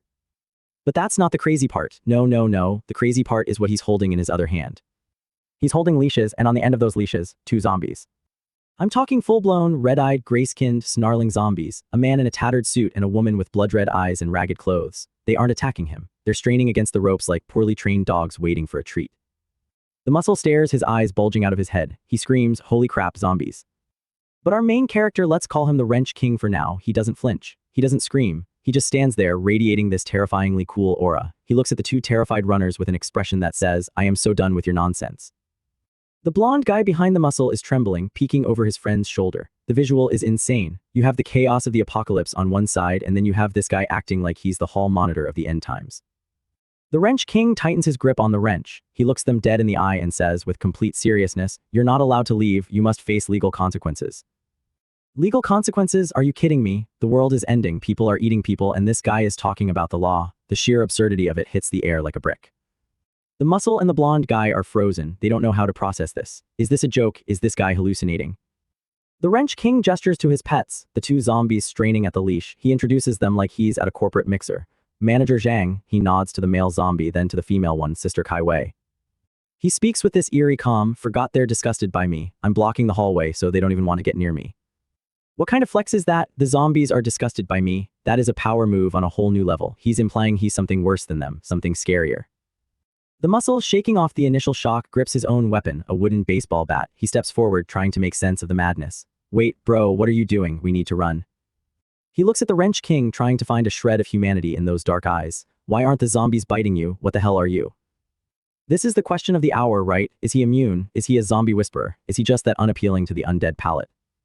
The Wrench King sighs. It's a heavy, tired sigh. He looks down, a shadow crossing his face. I've been getting along with you all as an ordinary person, he mutters, his voice dropping an octave, but all I got in return was alienation. The tension spikes. This isn't about the zombies anymore. This is personal. This is a grudge held over from the old world, carrying over into the new one. The apocalypse didn't wipe the slate clean, it just gave him permission to stop pretending. He looks up and a twisted grin spreads across his face. Fine then, I'm done pretending. I'm the company's public safety activist. I'm laying it all out. Public safety activist? The title sounds official, but the way he says it sends shivers down your spine. It sounds like an executioner's title. The blonde guy grabs the Muscle's shoulder, panic rising in his voice. Bro, what do we do? The Muscle is sweating bullets. He yells back, go take a look. Those 2 zombies he has, they don't attack people. He's trying to convince himself as much as his friend. He thinks it's a trick. He thinks the Wrench King has tamed them or defanged them. But the blonde guy isn't buying it. He's staring at the female zombie, Sister Kai Wei. Her eyes are glowing like burning coals. Her skin is the color of bruises. She looks hungry. She looks ready to tear something apart. What? The blonde guy stammers, backing away. I'm not going. You go if you want. You think I'm a dumbass. Smart kid, trust your gut. The Muscle grits his teeth. He's cornered. He looks at the open window nearby, then back at the Wrench King. He tries to negotiate with logic. This is the 3rd floor. Jumping might not kill us. But before they can make a move, the Wrench King makes his. Or rather, he lets his pets off the chain. The female zombie lunges. Damn it, the Muscle screams. If the noise from jumping attracts zombies, we're screwed. He realizes he has no choice. He has to fight. He can't run down the hall because of the Wrench King. He can't jump out the window without risking a broken leg and a swarm of undead. He has to go through the crazy guy and his pets. Screw it, I'll fight you to the death, the Muscle roars, swinging his bat. He's going all in, it's fight or die time. He charges. The Wrench King just watches. He's not even lifting his wrench yet. He's casually holding the leash, letting the chaos unfold. He says calmly, loudly enough for the imaginary jury to hear, "Everyone saw it, this is self-defense." Oh, you sly fox, he's setting the narrative. Even now, he's playing the victim while holding the literal monsters on a leash. The zombie manager Zhang lunges at the muscle with a terrifying, open-mouthed roar. The muscle swings his bat with everything he's got. Wham. The impact is brutal. The bat connects with the zombie's head with a sickening crack. The force sends the zombie flying back. The muscle loses his balance, tumbling to the ground. He hits the floor hard, his bat clatters away. He looks up, gasping for air. He sees the zombie down. He thinks just for a second that he survived. It's over, he thinks, I'm done for. He's vulnerable, he's on the ground, and that's when the real predator strikes. From the smoke and dust of the scuffle, a shadow moves. It's fast, it's precise. Bam! A fist connects with the muscle's face. It's not a zombie bite, it's a human punch, packed with malice and precision. The muscle is sent skidding across the floor, blood spraying from his nose. He groans, vision blurring. Standing over him is the Wrench King, looking down with disdain. I told you not to break in, the Wrench King scolds, dusting off his shirt. You think I'm joking about being a public safety activist? The muscle is groaning in pain, totally incapacitated. The Wrench King isn't done. He leans in, his voice dripping with dark humor. Besides being a public safety activist, I'm also a sanitation activist. I'll have to wipe up your blood later. So annoying. This guy is unbelievable. He just laid a man out cold and he's complaining about the cleaning bill. The Wrench King spins the heavy wrench in his hand, the metal humming through the air. He turns his gaze toward the blonde guy who is cowering in the corner. Still moving, the Wrench King asks, eyeing the muscle who is twitching on the floor. With that scrawny body of yours, you dare to swing a baseball bat. The disdain is palpable. He's offended by the muscle's lack of technique. Then those cold, sharp eyes lock onto the blonde guy. The blonde guy freezes. His heart must be hammering against his ribs like a trapped bird. The Wrench King smiles. It's not a nice smile. That blonde guy, if you dare run, I'll send Manager Zhang after you to bite you to death. The threat hangs in the air. The blonde guy turns pale, looking like he's about to faint. Tears are welling up in his eyes. He's completely broken. Mommy, the blonde guy whimpers, clutching his head. The vicious public safety activist is bullying, using his zombie power to beat up Wang Shan. I want to go home. He's reverted to a child. The psychological pressure is just too much. He's witnessing a man use zombies as distinct weapons. It breaks the rules of the apocalypse. You're supposed to run from zombies, not get bullied by their owner. The Wrench King ignores the crying. He looks down at his own clothes. He sees a spot of blood, probably from the muscle. He frowns. I think I went a bit overboard with self-defense, he muses, checking his sleeve. Gotta change clothes now. He looks at the blonde guy again, waving the wrench casually. Like this, I'll call 120 for you. 120, that's the emergency number. He's mocking him. Then he adds, hey, that blonde guy over there, you call 110 too. Get the police station involved. I'll head upstairs to get my defense lawyer. See you in court. See you in court? The world has ended. There is no court. There is no police. This guy is gaslighting them into oblivion. The blonde guy is crouched on the floor, shaking uncontrollably. I told to call 110. Are your ears stuffed with donkey hair? The Wrench King snaps, acting like an impatient boss. The blonde guy scrambles for his phone. He's terrified to disobey. Okay, bro. He's actually calling. He's so scared he's actually playing along with this insanity. He dials the number, shaking like a leaf. Mommy, I've run into a psycho, he screams internally. He holds the phone to his ear, desperate for a voice on the other end. Any voice. Sorry, I didn't mean to break in, bro. I was wrong. Really wrong. He's apologizing to the Wrench King while holding the phone. He's blabbering. It's all Wang Zhan's fault. All his fault. He killed someone before. He should be punished. I was forced by him. Whoa, hold up. The plot thickens. The muscle Wang Zhan is a killer. This isn't just random survival. These guys have a history. They have sins. The Wrench King pauses. He hears the confession. His expression shifts. The playful mockery vanishes, replaced by something colder, harder. He looks at the blonde guy with pure contempt. The moonlight catches the sharp angles of his face. He looks like a judge delivering a death sentence. If apologies worked, the Wrench King says softly, his voice cutting through the silence like a razor blade, what would we need law and order for? It's a line straight out of a drama, but here, in this blood-soaked hallway, it sounds like a final verdict. The Wrench King steps forward. The blonde guy scrambles back, hitting the wall. There's nowhere left to go. The Wrench King points the wrench toward the open window at the end of the hall. Get lost from here on your own, he commands. I'm too lazy to do it myself. The implication is clear, jump or be fed to the manager. The blonde guy looks at the window, he looks at the Wrench King, he looks at the zombies twitching on the floor. He realizes there is no negotiation here. This man is not playing a game, he is the law now. The blonde guy scrambles to the window. He doesn't want to die by the wrench. He doesn't want to die by the zombie. He takes his chances with gravity. He climbs up, he jumps. The Wrench King walks to the window, looking down into the darkness. His hair blows slightly in the wind. He looks calm, serene, even. Third floor, he murmurs to himself, watching the figure descend. It won't kill you. He turns back to the hallway to the unconscious muscle and his zombie pets. He adjusts his collar. Just another day at the office for the sanitation activist. The hallway falls silent again, save for the low growl of Manager Zhang. The Wrench King stands amidst the wreckage of society, holding a wrench and a leash, the undisputed king of his own little crazy kingdom. And you have to ask yourself, in a world full of monsters, isn't the guy who tamed them the scariest thing of all? He didn't just beat them, he broke them. He used their own fear, their own guilt, and their own confusion against them. He turned the apocalypse into a courtroom, and he appointed himself judge, jury, and executioner.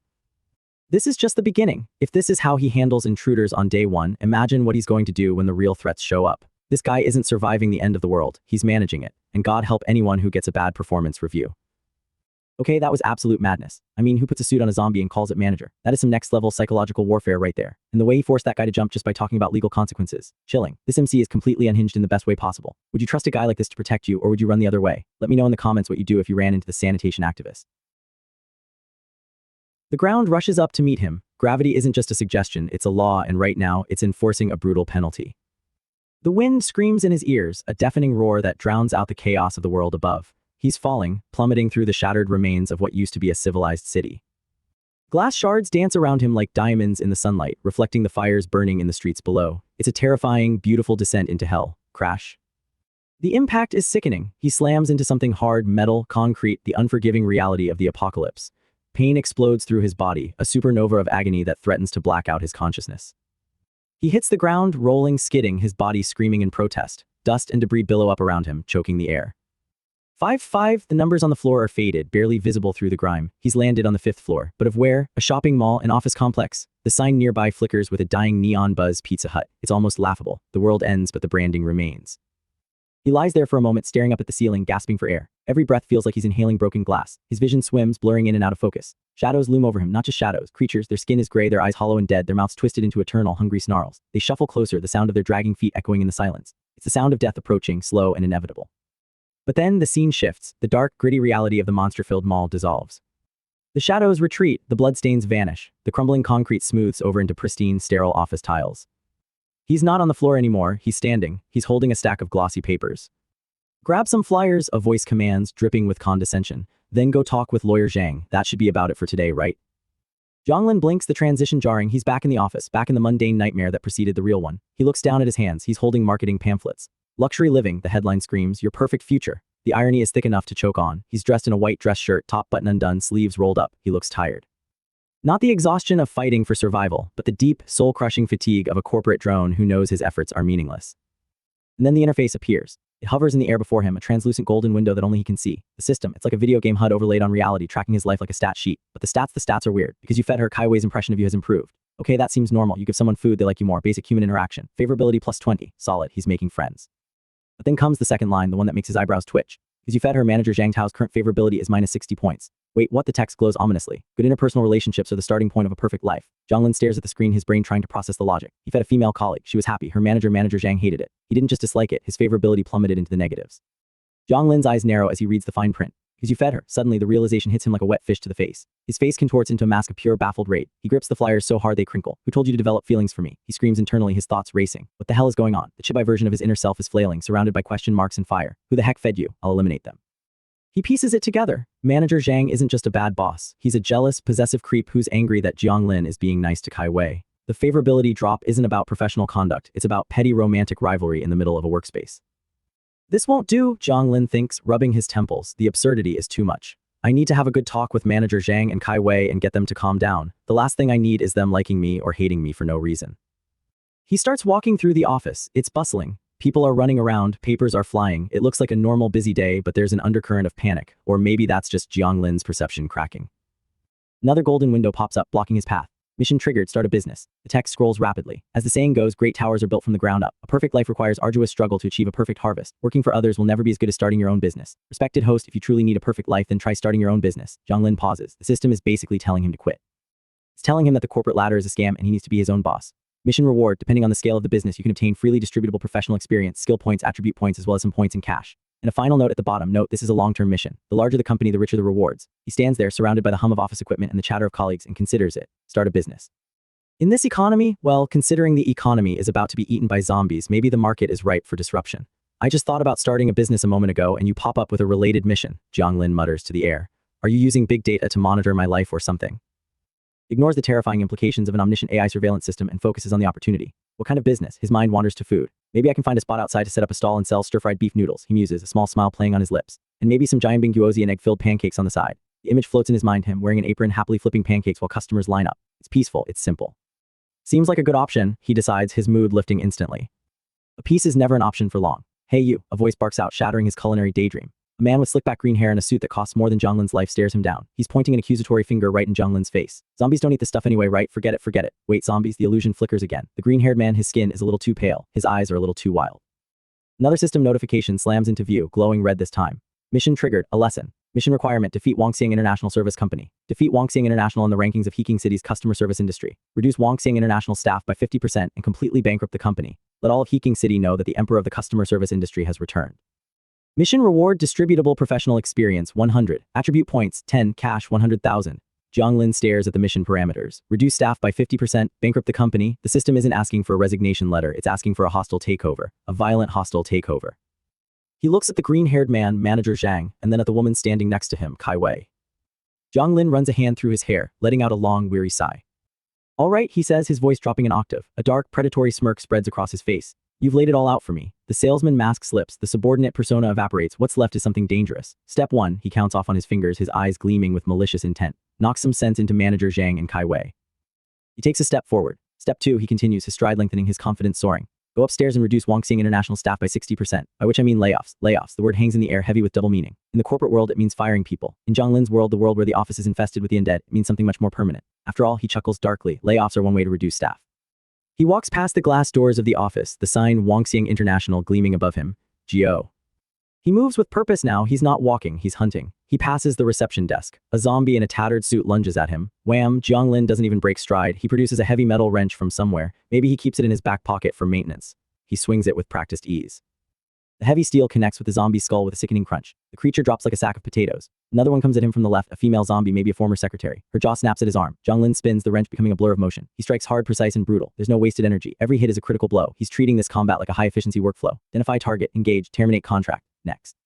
Blue streaks of light follow his weapon, tracing the arc of destruction. He's dancing through the hallway, a whirlwind of violence in a white dress shirt.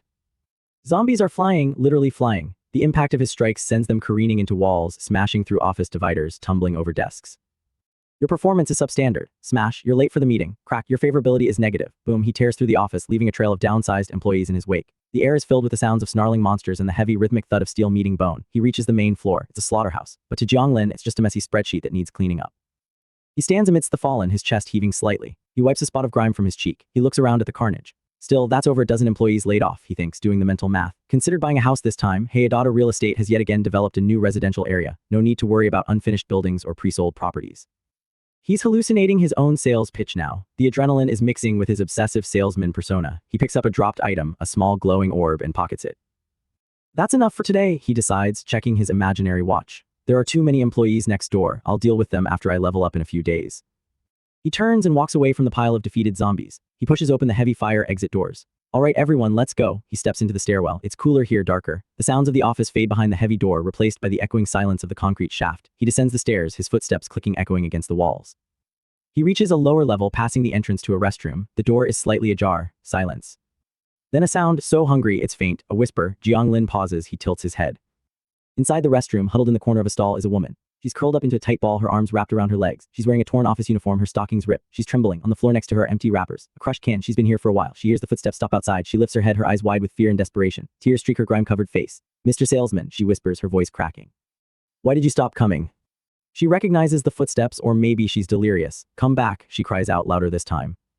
Zhonglin stands outside the door. He heard that. He definitely heard that. A customer calling for him. Inside his mind, a chibi version of himself pops up, giving a thumbs up. Zombie bros, I'm back. He pushes the door open. The woman flinches, pressing herself back against the tiles. She looks up, terrified that it might be one of them. Have you considered buying a house this time? The voice is smooth, professional, completely out of place for the situation. Hayadata Real Estate is the biggest real estate company in Heking City. Don't you worry, Hayadata Real Estate has yet again developed a new residential area. Think about it, as zombies, aren't you tired of commuting every day? Don't you need a nice residential area? The woman stares at the door. She can't see him yet, but she hears the pitch. It's insanity, but it's human insanity. My God, she gasps, clapping a hand over her mouth to stifle a sob. He heard my call, didn't he? She scrambles to the gap in the door, peering out with one desperate, tear-filled eye. Through the crack, she sees the hallway, but she doesn't just see the salesman.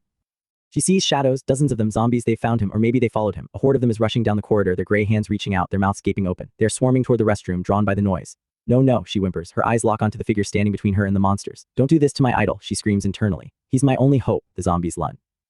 And then the air explodes. Swish, Zhonglin moves. He doesn't run away. He doesn't hide. He steps into the swarm. His eyes are glowing with a terrifying blue light. He's not a salesman anymore. He's a reaper. He swings the wrench, but this time the force is different. It creates a shockwave. Slash. A beam of blue energy cuts through the air, sharp as a razor. It slices through the lead zombie, sending it flying backward into the others. Well, Zhonglin's voice cuts through the growls, dripping with dark amusement. So eager to see the new homes, then don't push, form a line one by one. He's mocking them while he destroys them. The zombie in a suit lunges for his throat. Zhonglin sidesteps with unnatural speed, grabbing the creature by the back of the neck and slamming it into the wall. Crack, another one comes low. He kicks it, sending it tumbling down the hallway like a bowling ball. He spins, the wrench extending like a sword of light. He carves a path through the horde. Black blood sprays against the white tiles. Limbs are severed, heads are smashed. It's a whirlwind of violence, a ballet of destruction. The woman watches through the crack in the door, her breath caught in her throat. She's never seen anything like this. He's not just fighting, he's dominating. Within seconds, the hallway is clear. The horde is reduced to a pile of twitching, silent heaps on the floor. Zhonglin stands amidst the carnage, flicking some dark fluid off his wrench. He straightens his tie. He brushes imaginary dust off his shoulder. He walks toward the restroom door. The woman is frozen. Her heart is pounding so hard it feels like it's going to burst out of her chest. The footsteps stop right in front of her stall. Shadows stretch under the door. He is so scary, she thinks, trembling uncontrollably. The door creaks open. Zhonglin stands there. He's backlit by the flickering hallway light. His hair is messy, falling over his eyes. His shirt is stained. He looks wild, dangerous, barely human. He runs a hand through his hair, slicking it back. He looks exhausted, but exhilaratingly alive. Is he human or, she wonders, staring up at him from the floor? He looks down at her. His expression is unreadable, shadowed, intense. The woman is sprawled on the tiles, her legs tucked beneath her. She's lost a shoe. Her stocking is torn. She looks up at him with big, watery eyes, waiting for his judgment. Is he going to kill her? Is he going to leave her? Zhonglin looms over her. His silhouette is imposing. He extends a hand. Is he offering help? He leans in close. A dark, charismatic smile spreads across his face. It's the smile of a predator who has cornered his prey or a salesman who has cornered a client. Ma'am, he says, his voice booming with enthusiastic energy. Are you interested in swimming and fitness, legal disputes, or presale properties? The woman blinks. Behind him, the pile of downsized zombies twitches. The apocalypse rages on. The world is ending. And this guy, this absolute maniac, is trying to close a deal. Oh man, talk about aggressive marketing. I mean, I've heard of killer sales tactics, but Zhonglin takes it literally. He just laid off an entire hallway of zombies with a wrench and then pivoted straight into a real estate pitch while the bodies were still warm. You have to respect the hustle, though apocalypse or not. The grind never stops for this guy. But seriously, would you trust a guy who treats zombies like unruly customers? What do you think happens when she says she can't afford the down payment? Things are getting wild. The world has gone completely silent. The kind of silence that screams louder than any siren. One moment you're worrying about your student loans, and the next, the guy who used to make your coffee is trying to take a bite out of your jugular. It's the apocalypse, people. Civilization has crumbled, the grid is down, and humanity is on the menu. But amidst the chaos, the blood, and the absolute carnage, there's one man who isn't just surviving. He's clocking in. Meet Meng-Su. And right now, he is standing tall in the middle of a nightmare, surrounded by the undead, looking like he just stepped out of a high-stakes board meeting. But look closer. Look at that interface hovering in front of him. Class clerk level 2. Oh, you heard that right. While everyone else is speccing into soldier or survivalist, this absolute legend is leveling up his administrative skills. He's playing a completely different game. We cut to a dark, claustrophobic hallway. The air is thick with dust and the smell of danger. A shadow stretches across the wall, long, menacing, and terrifying. And cowering on the floor is a young woman, Shen Jiaozhou. She's trembling, her eyes wide with that primal fear of a prey animal cornered by a predator. She looks up at the silhouette looming over her. The darkness hides his face, but the presence is overwhelming. Are you still alive? She stammers, her voice barely a whisper, cracking under the weight of her terror. She's probably expecting a zombie, or worse, a scavenger with bad intentions. But then the figure steps into the light. It's a young man, sharp features, intense eyes, and a smile that's a little too wide, a little too bright for the end of the world. And what does he do? Does he offer a weapon? Does he offer food? No, ma'am. He hums happily like a neighbor greeting you over a white picket fence. And then boom, he shoves a glossy, colorful magazine right in her face. Great, I found a living person. We hit the jackpot, fam. He shouts, his energy exploding off the charts. He's holding up a flyer for Blue Island Sports. Are you kidding me? The world is ending, zombies are roaming the streets, and this guy is handing out gym memberships. Look at his face. He looks like a kid who just found a shiny Charizard card. He is absolutely thrilled, not because he saved a life, but because he found a customer. This is insane. Shen Jiaozhou is sitting there confused out of her mind. She's staring at this flyer, staring at this maniac, probably wondering if she hit her head and is hallucinating the whole thing. Cut to the interior of an office. The sign on the frosted glass reads law firm. It's eerie, bathed in the blue light of the apocalypse. Shen Jiaozhou is sitting on a couch, nervously twisting her hands. She starts explaining her situation, and folks, it is tragic.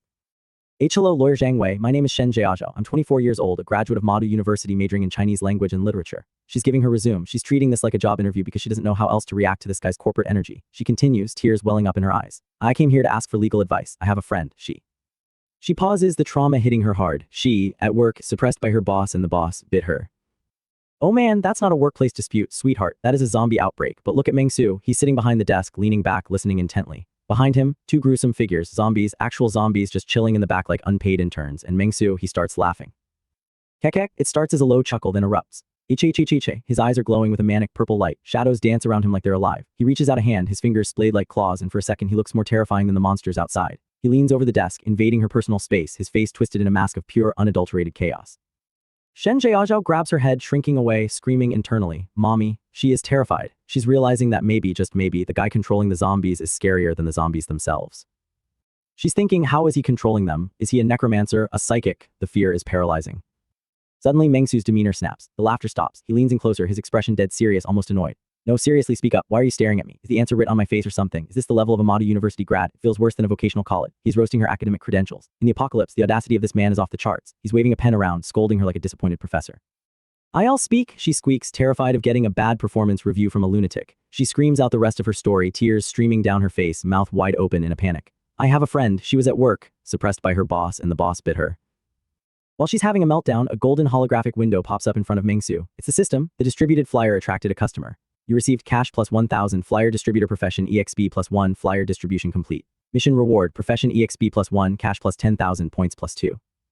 Boom, just like that, he's grinding stats. Another window flashes. Your profession can be upgraded. Profession upgrade successful. Current profession level, flyer distributor level 3. You gain plus 0.5 agility, plus 0.5 constitution, plus 0.5 strength. He's literally getting stronger by handing out junk mail. His stats are climbing. Spirit 9, constitution 10, strength 13, agility 11.5. He's becoming a superhuman bureaucrat. Mengsu looks at the screen, satisfied. "Oh, good job," he mutters, praising himself.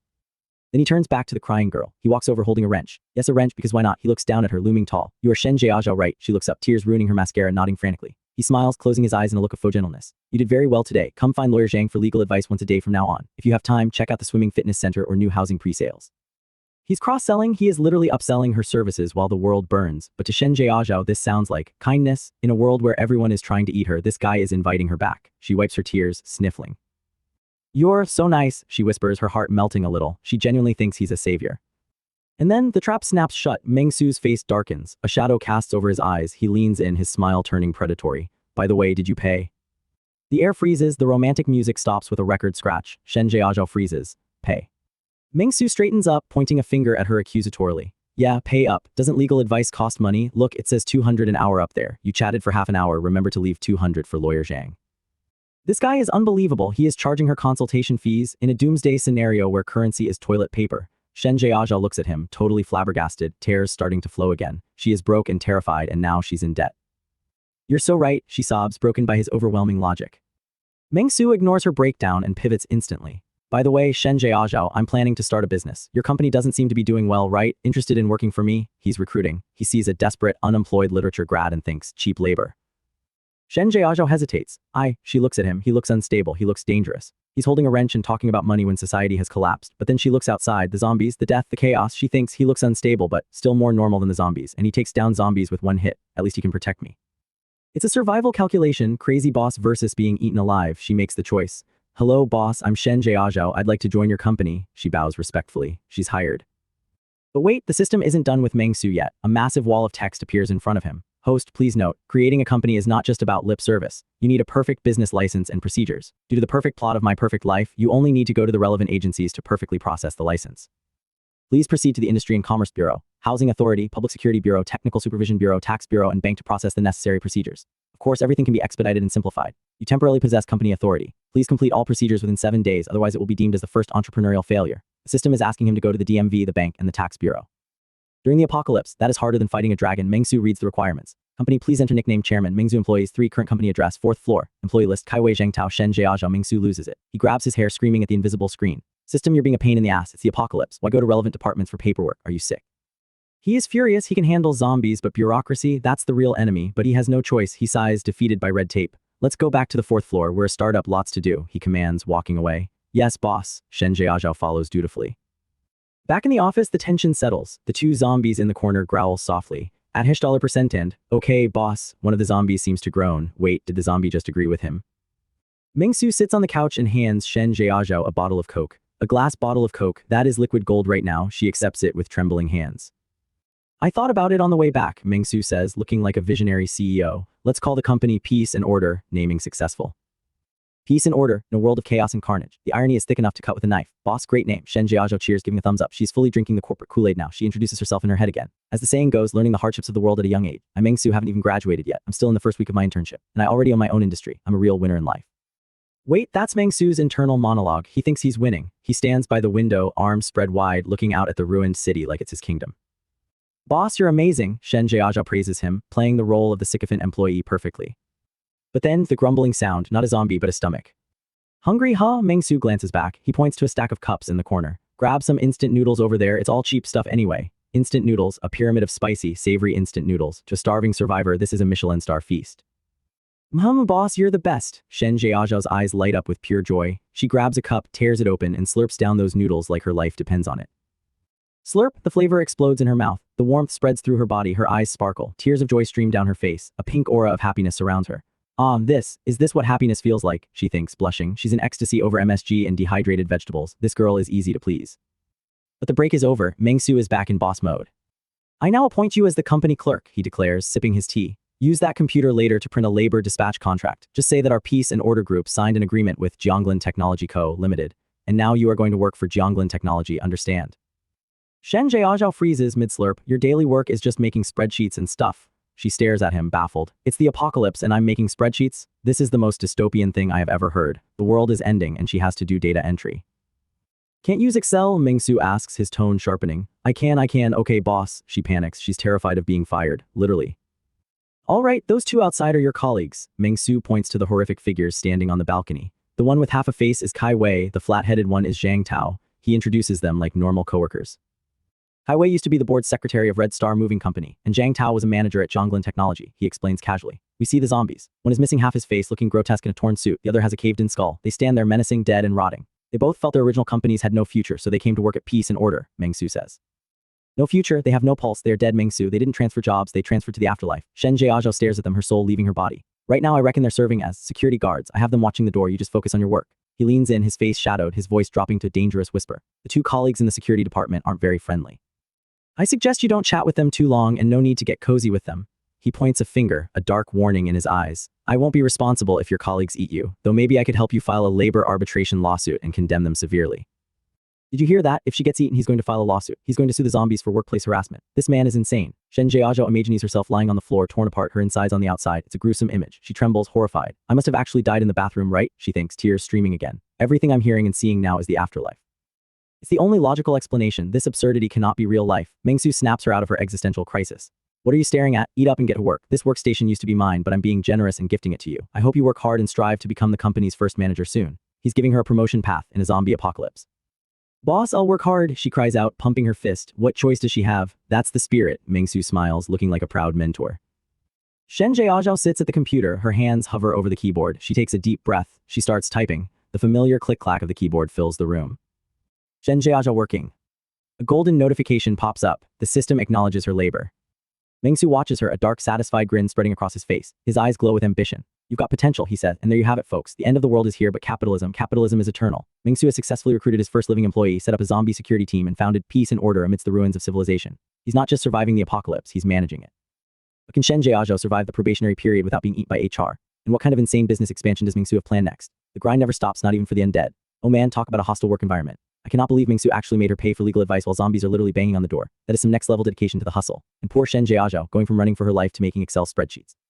That transition gave me whiplash. It's hilarious how the system is forcing him to deal with bureaucracy. Even in the apocalypse, you can't escape the DMV. But seriously, Peace and Order. With those zombie colleagues, I wouldn't trust that HR department for a second. Do you think Shen Jiaozhou is actually safer with this maniac, or is she just counting down the days until she becomes a security guard too? Let me know what you think in the comments. The world outside is screaming. It is a symphony of chaos, a cacophony of terror that has swallowed the city whole. Flames are licking the sides of skyscrapers, smoke is blotting out the sun and the streets. The streets are a meat grinder. It is the literal end of days. The apocalypse has arrived and it didn't bother knocking, it just kicked the front door down and started eating the furniture. But inside this high-rise office, it's just another Tuesday. Well, sort of. We are looking at a man who has clearly lost his mind, or perhaps he's the only one who has found it. Amidst the snarling faces of the undead pressing against the glass, amidst the absolute bedlam of society collapsing, this guy is sitting at his desk. And he is typing, click, clack, click, clack. The rhythm is steady, calm, almost hypnotic. He's not boarding up windows. He's not sharpening a machete. He's doing paperwork. A woman, his boss, or maybe his secretary, it's hard to tell given the absolute madness, is staring at him like he's grown a second head. She's terrified, sweating bullets, her eyes darting between the monsters outside and the lunatic at the keyboard. He stops typing for a second, adjusting his glasses, and says, "You work here. I need to go to the administration bureau, the bank, and other places to handle some paperwork." The audacity, the sheer nerve, the world is burning, zombies are literally clawing at the windows, and he's talking about banking hours. He continues, his voice completely level. "We're a legitimate company, our documents need to be in order. Can't stay operating as some shady outfit forever. This is incredible. This is the level of corporate dedication that either gets you promoted or gets you committed." The woman finally snaps just a little bit. She stammers out, "Boss, it's the end of the world." She's not wrong, but our protagonist, let's call him the CEO of the apocalypse, just stands up. He looks sharp. White dress shirt unbuttoned at the top, hair perfectly messy, an air of casual dominance surrounding him. He waves off the apocalypse like it's a minor weather inconvenience. "Oh, and I'll be gone for a few days," he says, walking past her. "I expect some high-level talent to come join us soon." He pauses at the door, glancing back with a look that is equal parts confident and chilling. "When they arrive, make sure you greet them properly, and don't let them eliminate our 2 colleagues, got it?" 2 colleagues? What is he talking about? He leaves the room with a swagger that belongs on a runway, not a disaster zone. The woman is left alone, trembling, sinking into her chair. "Oh yeah, got it," she whispers, probably questioning every life choice that led her to this moment. But as he steps out into the hallway, the vibe shifts instantly. The corporate mask doesn't slip, but the reality of the situation crashes in. He's not just a crazy boss. Something is happening to him, something supernatural. Ping, a holographic screen shatters the air in front of him. It's blue, techy, and beautiful. The system has arrived. "Man, my business empire is really thriving," he shouts, fist pumping the air. The screen displays a golden notification, startup successful, project category, security services, current status active. This is it, the gamification of the apocalypse. The screen breaks down his rewards like a slot machine hitting the jackpot. Gain +5 allocable experience, +1 allocable attribute point, +1 allocable skill point, +1,000,000 cash. Oh, that cash is going to come in handy if the shops ever open again. But there's a catch, a little fine print at the bottom. Note, due to the large amount of funds, they are temporarily stored in the system. If the host needs to withdraw, it will appear in cash form. He doesn't care about the logistics right now. He's focused on the power. He stands in the middle of the sleek, modern corridor looking at his own hands.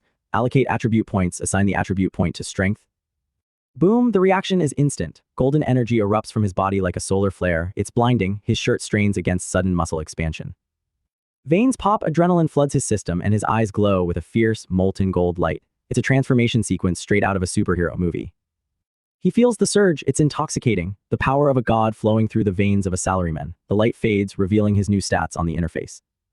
Host Meng Su, occupation, trainee clerk level 1, flyer distributor level 3, chairman level 50. Hold on, pause the frame, did you see that? He's a level 1 clerk, a level 3 flyer distributor, but a level 50 chairman, that is hilarious. The system literally acknowledges that his ability to boss people around is 50 times stronger than his ability to actually do the paperwork. This guy was born to lead. The stats continue to populate: Spirit, 9 Constitution, 10 Strength, 14 Agility, 11.5. He flexes an arm, admiring the new definition. Great buildings rise from the ground, he declares to the empty hallway, striking a pose that screams absolute victory. As chairman, I will lead this company to the Fortune 500. The background behind him turns into a visionary graphic of a rising stock market chart, a red arrow piercing the heavens. Everyone, believe in me. Meanwhile, back in the office, reality is hitting a lot harder.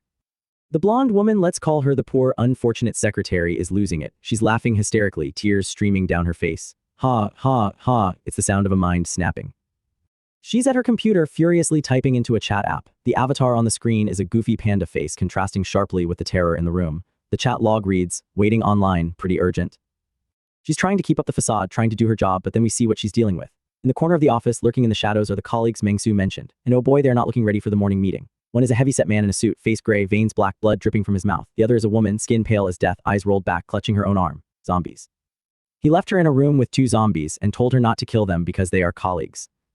The sheer insanity of this man, she's huddled under her desk, staring at the screen, staring at the monsters, just waiting for the end. The chat app pings again. Waiting online, pretty urgent. The scene cuts away from her nightmare to the underground parking garage. The atmosphere drops from hysterical panic to cold, blue-tinted suspense. The air is thick with dust and danger. Meng Su is walking with purpose. He's ditched the pen and picked up a weapon, a long, silver spear with a sharp tip. He looks like a modern-day warrior poet.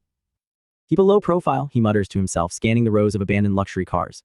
A Cullinan is too flashy. Let's take a Benbin instead. A Benbin, he's passing up a Rolls-Royce for a budget car. This man is committed to the humble startup aesthetic even when he could steal a tank. Little Benbin, where are you? He calls out, his voice echoing in the creepy silence.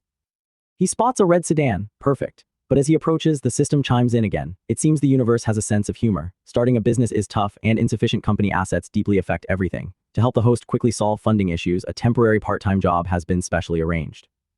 Wait for it, you have obtained the temporary part-time job, RIDSHARE driver. You have got to be kidding me. A rideshare driver? In the apocalypse, who is he going to pick up? A zombie looking for a lift to the mall. The system is relentless. Task triggered, RIDESHARE driver. Task reward, allocable professional experience, points, and cash. Mengsu doesn't even flinch, he accepts this reality immediately. A wonderful life starts with facing everything with a smile, the system advises. Please keep smiling, host. The goddess of luck is watching over you. Staying polite may bring unexpected rewards. He walks toward the red car, but he's not alone. Shadows detach themselves from the darkness. Figures lurch forward. The groans echo low, guttural, hungry, zombies, a whole pack of them. They surround the car, blocking his path to his new job. Mengsu tightens his grip on the spear. A grin spreads across his face, not of fear, but of manic customer service energy. Be polite, the text floats in the air. And then he explodes into action. Whoosh, the spear is a blur. He leaps into the air, defying gravity, his coat fluttering like a cape. Be polite, he screams internally as he brings the spear down. Crack, he lands a devastating blow on the first zombie, but here's the twist, he recognizes him. Isn't this Uncle Wang? Mengsu shouts cheerfully, dodging a clumsy claw swipe. You've been working hard, still patrolling the underground parking lot at noon. Sigh, he weaves through the horde, treating this life-or-death battle like a casual neighborhood stroll. He sidesteps a gnashing set of teeth and delivers a sharp, non-lethal smack to the creature's chest with the shaft of the spear. Thud. How did you know I started a company and became a boss? He asks the zombie, ducking under another swing.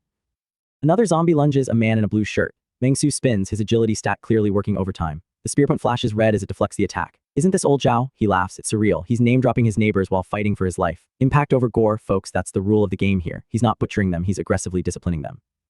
With a swift kick, he sends old Zhao tumbling backward into a pile of his undead friends. Crash, the force is immense. Zombies are flying like bowling pins. Mengsu is a whirlwind of violence and politeness. Swish, clang, bam, he moves like water, flowing around their stiff, jerky movements. He thrusts the spear, knocking two of them off their feet with a single sweep. Thump, a heavy boot to the chest of a straggler sends it sliding across the concrete floor. The fight is intense, fast, and completely one-sided. Within moments, the immediate area is clear. Bodies are scattered everywhere, twitching, groaning, but definitely down for the count. Mengsu stands amidst the carnage, leaning on his spear, looking slightly winded but mostly annoyed. He wipes a bead of sweat from his forehead. Damn, work is really exhausting, he sighs. He looks down at the pile of defeated neighbors. Sigh, so many zombies, if only they wouldn't attack me, how great would it be to hand out flyers to them. This guy, he's thinking about marketing strategies. He sees a pile of reanimated corpses and thinks, missed opportunity for brand awareness. You have to respect the hustle. The parking lot is quiet again, save for the wet sounds of the undead shifting on the ground. Mengsu walks over to the red car, the object of his quest, the Benbin. He stands there for a moment, the adrenaline fading, replaced by sudden realization of logic. Is anyone even calling for rideshares anymore? He asks the empty air. He looks at the rows of empty cars, the flickering lights, the destruction. The absurdity of his mission finally hits him. Right, he mutters, reaching for the door handle. Looking for someone to call a rideshare in a parking garage, isn't that like taking off your pants to fart? It's a crude analogy but accurate, why go through the extra steps? But the system gave a quest and a gamer completes the quest. He grabs the handle, click, the door opens. He slides into the driver's seat, it smells like old air freshener and fear. He turns the key. The engine roars to life, vroom, the headlights flare up, cutting through the gloom like twin sabers. He shifts gears, his eyes narrowing. No more playing around, it's time to drive. The tires screech against the polished concrete. Scree, smoke billows from the wheel wells as he slams the accelerator. The red car shoots forward, drifting around a corner with expert precision. He's leaving the garage, he's leaving the colleagues. He's heading out into the burning city to pick up a passenger that probably doesn't exist for a fare that is definitely worthless to level up a system that thinks he's a chairman. As the taillights fade into the ramp leading up to the surface, one thing is certain, Mengsu isn't just surviving the apocalypse, he's managing it, and if anyone gets in his way. Well, he's got a spear, a smile, and a level 50 title that says he's the boss. The engine revs louder, echoing up the ramp. The world outside is waiting, and the chairman is clocking in. You see those stats? Level 50 chairman but level 1 clerk, that is the most accurate description of corporate life I have ever seen. And the fact that he's treating the zombies like annoying neighbors instead of monsters is pure genius. He's literally doing rideshare gigs while the world burns. Would you get in that car if he pulled up? I feel like he'd charge you for the ride and try to hire you. Let me know in the comments, what's your apocalypse job class? Don't forget to like and subscribe for the next shift. The silence in the room isn't peaceful. It's heavy, it's suffocating, it's the kind of silence that screams louder than any siren ever could. We are looking at a Manhwa standing in the dim light of what used to be a safe home. His hand is trembling just a little bit as he grips a small white bottle. You know that feeling, right? That moment of desperate hope where you pray that physics is wrong, that maybe, just maybe, you missed something. He shakes the bottle, rattle, shake. He tips it over his open palm, waiting for the familiar tap of a pill against his skin. Nothing, just air. The bottle is empty, and that single word, empty, hangs in the air like a death sentence. It's not just a plastic container anymore, it's a countdown clock hitting 0. Juan stands there staring at his hand, his heart sinking into his stomach. The realization is hitting him like a physical blow. The resources are gone, the safety net is gone. He turns his gaze toward the bed. The atmosphere is thick with despair. His wife is there, hunched over, her shoulders shaking with silent sobs, and on the bed lay their daughter. She's burning up. You can practically feel the heat radiating off her small, fragile body just by looking at her. The high fever isn't going down. It's a stubborn, relentless fire that's consuming her, and they are out of water to fight it. Juan walks over, his steps heavy. He looks at the thermometer, he looks at his wife, and the hopelessness in the room is palpable. It's that terrifying moment for a parent where love isn't enough. You need medicine, you need miracles, and right now they have neither. The medicine, his wife whispers, her voice cracking, choked with tears. It's already gone. She buries her face in her hands, the sound of her weeping filling the small space. Sob, sob. Juan clenches his jaw. He looks at his daughter, sweating, suffering in her sleep. He looks at his wife, broken by fear. The question hangs in the air, spoken by no one but heard by everyone. What are we going to do? Juan takes a breath. It's a shaky breath, but there's steel in it. The fear is there. Oh, absolutely, the fear is written all over his face. But underneath the fear is something stronger. Desperation. Resolve. He stands up straight. Juan, he whispers to himself, trying to steady his own nerves. I'm going out. The moment those words leave his mouth, the air in the room shifts. It snaps, clatter, the thermometer hits the floor. His wife whips her head around, eyes wide, filled with absolute terror. Don't go, she screams, grabbing his arm, tears streaming down her face. You've seen what it's like out there, you know what's happening. She's terrified, and she has every right to be. The world outside isn't the world they knew. It's a meat grinder, it's a nightmare. Going out there is essentially suicide. She's begging him, pleading with him, her grip tight on his shirt. She can't lose him too. Not now. Juan, things are this bad already, she cries, looking into his eyes. It's time to risk it. Wait, hold on. The translation of her fear is complex. She's saying it's too dangerous, but at the same time she knows. She knows they have no choice, but the instinct to protect him is overwhelming. Juan looks at her. He gently removes her hand from his arm. His expression is heartbreakingly soft but firm. He's made up his mind. He's not doing this because he wants to be a hero. He's doing this because he's a father. Juan, I'm heading out, he says, his voice low. Take good care of the child. He turns to the door. That simple wooden door now feels like the gateway to hell. He pauses, looking back one last time at the bed. His daughter is sleeping fitfully, unaware that her dad is about to walk into the abyss for her. Why you? His wife stammers, trembling. You must be careful no matter what. Juan nods. He doesn't make promises he can't keep. He just steps out. The door closes, click, and just like that, the safety of the room is gone. Now let me show you what outside looks like. If you thought the tension inside was bad, welcome to the apocalypse. The sky is a bruised purple, choked with smoke and ash. The city, this towering metropolis of steel and glass, is a graveyard. Buildings are shattered, streets are cracked, and debris is scattered everywhere like the toys of a giant toddler having a tantrum. But it's not empty. Oh no, it's infested. Monstrous figures roam the streets. Zombies, mutants, whatever they are hungry and they are everywhere. We see a massive creature, skin pale and veiny, screaming into the sky, its tongue lolling out. We see bodies, pieces of bodies, scattered on the pavement. A robotic limb lies next to a corpse. It's absolute chaos. And running through this hellscape is Juan.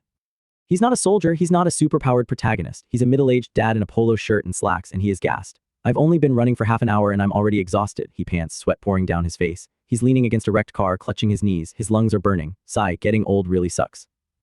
It's such a human moment in the middle of a monster movie. He's not worried about the fate of humanity. He's worried about his cardio, but he doesn't have time to rest.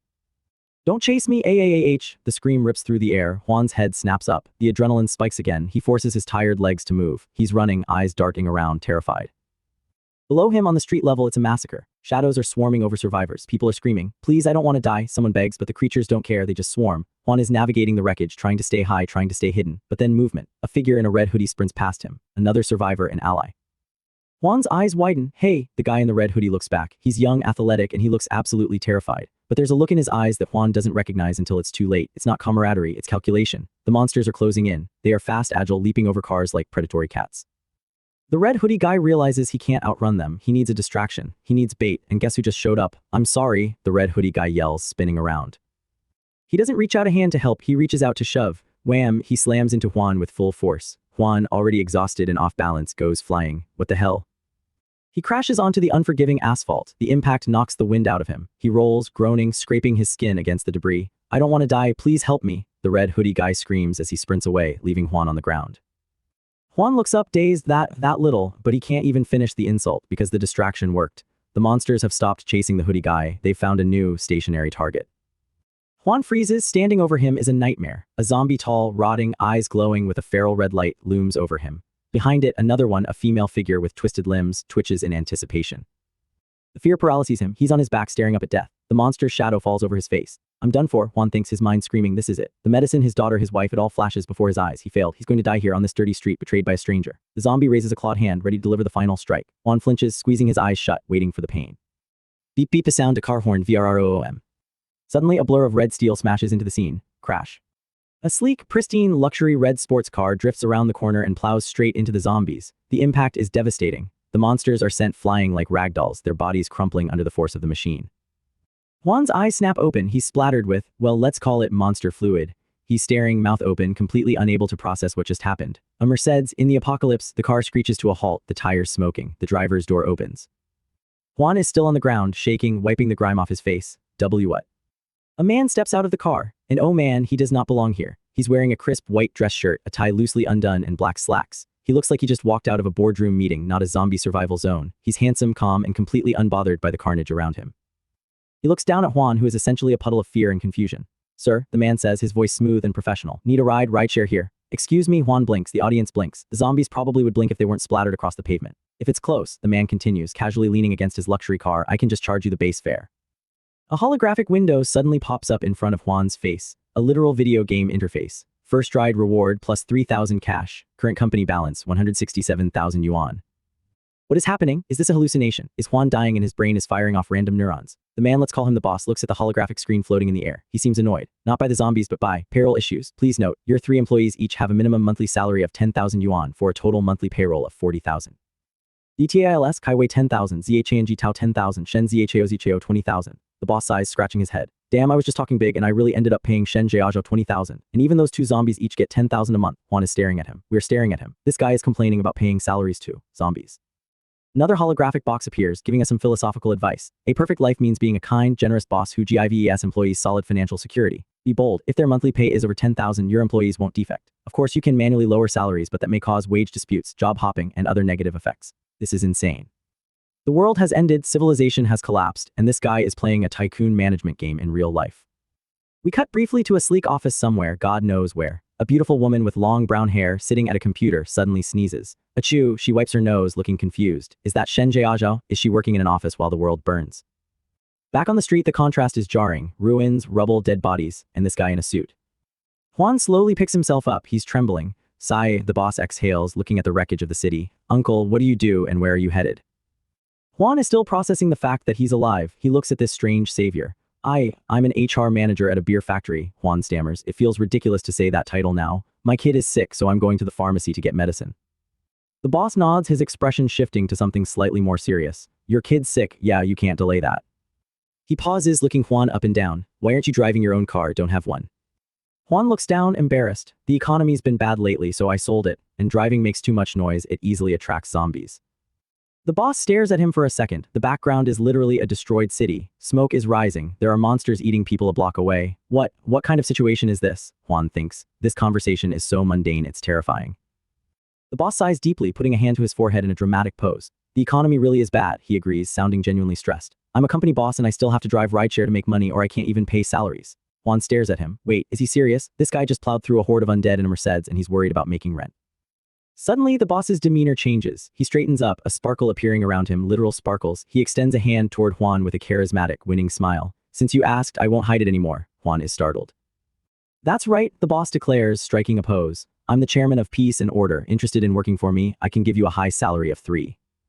He holds up 3 fingers dramatically. Juan stares at the fingers. 3,000. The boss beams. 3,000 a month with room and board included. Juan's face goes flat. 3,000. He looks at the boss's hand. He looks at the boss's face. We're a legit company, the boss continues, seemingly oblivious to Juan's skepticism. I'm actually on my way to handle registration paperwork. Which pharmacy are you going to? I checked the offline map, there's a pharmacy near the administration bureau. This ride is basically along the way, so how about I drop you there? Juan stands there, his brain short-circuiting. The boss is rambling on about paperwork. There's so much company paperwork to go to the administration office and a bunch of other departments. So annoying. Why so many steps? Can't one department handle everything? Juan watches him rant. He thinks this driver doesn't seem mentally stable. Did he go crazy because the world ended? It's a fair question. The guy is treating the apocalypse like a bureaucratic inconvenience.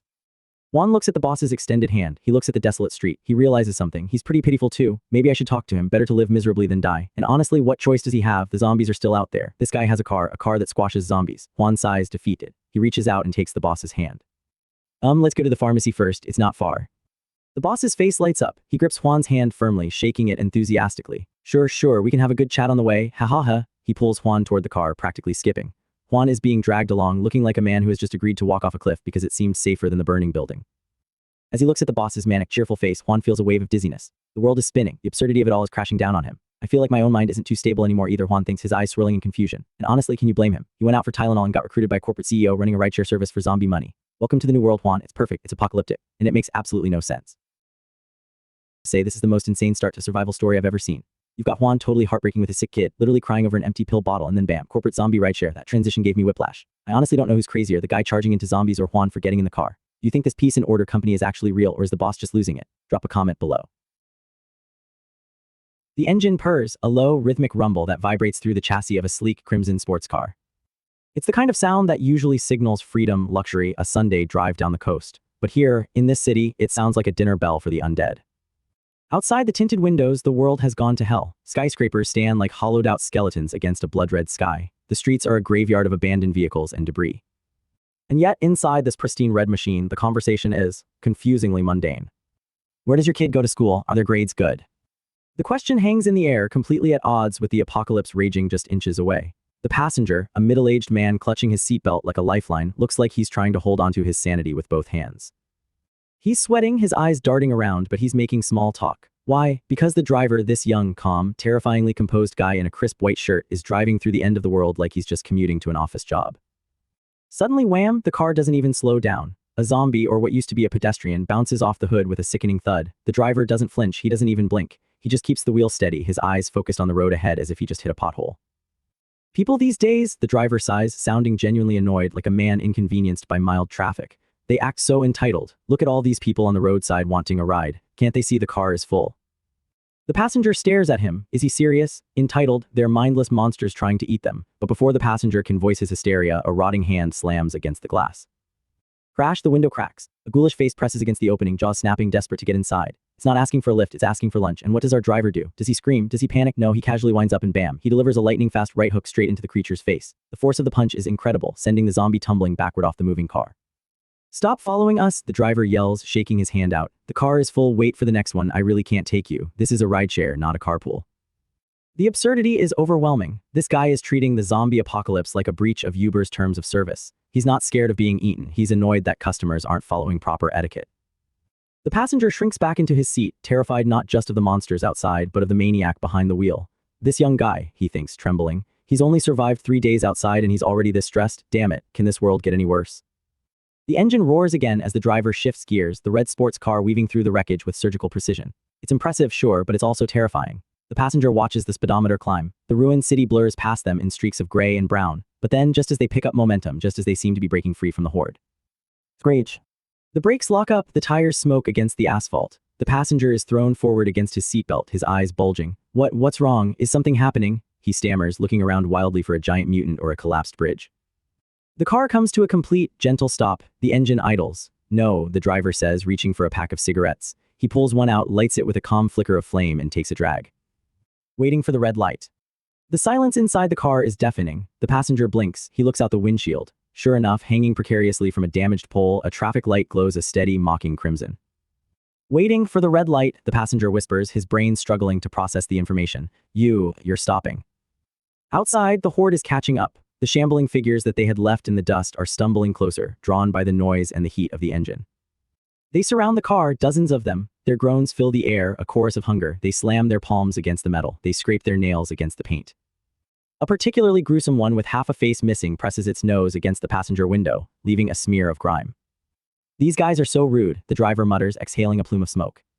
Bro, the passenger screams, losing it completely. Let's just go. What if these zombies break in? It's the end of the world, we can skip waiting for traffic lights and deal with it later. The driver turns to him, looking genuinely offended. Can you follow the law a little? Don't you know running a red light gets you 6 points deducted and a 200 yuan fine?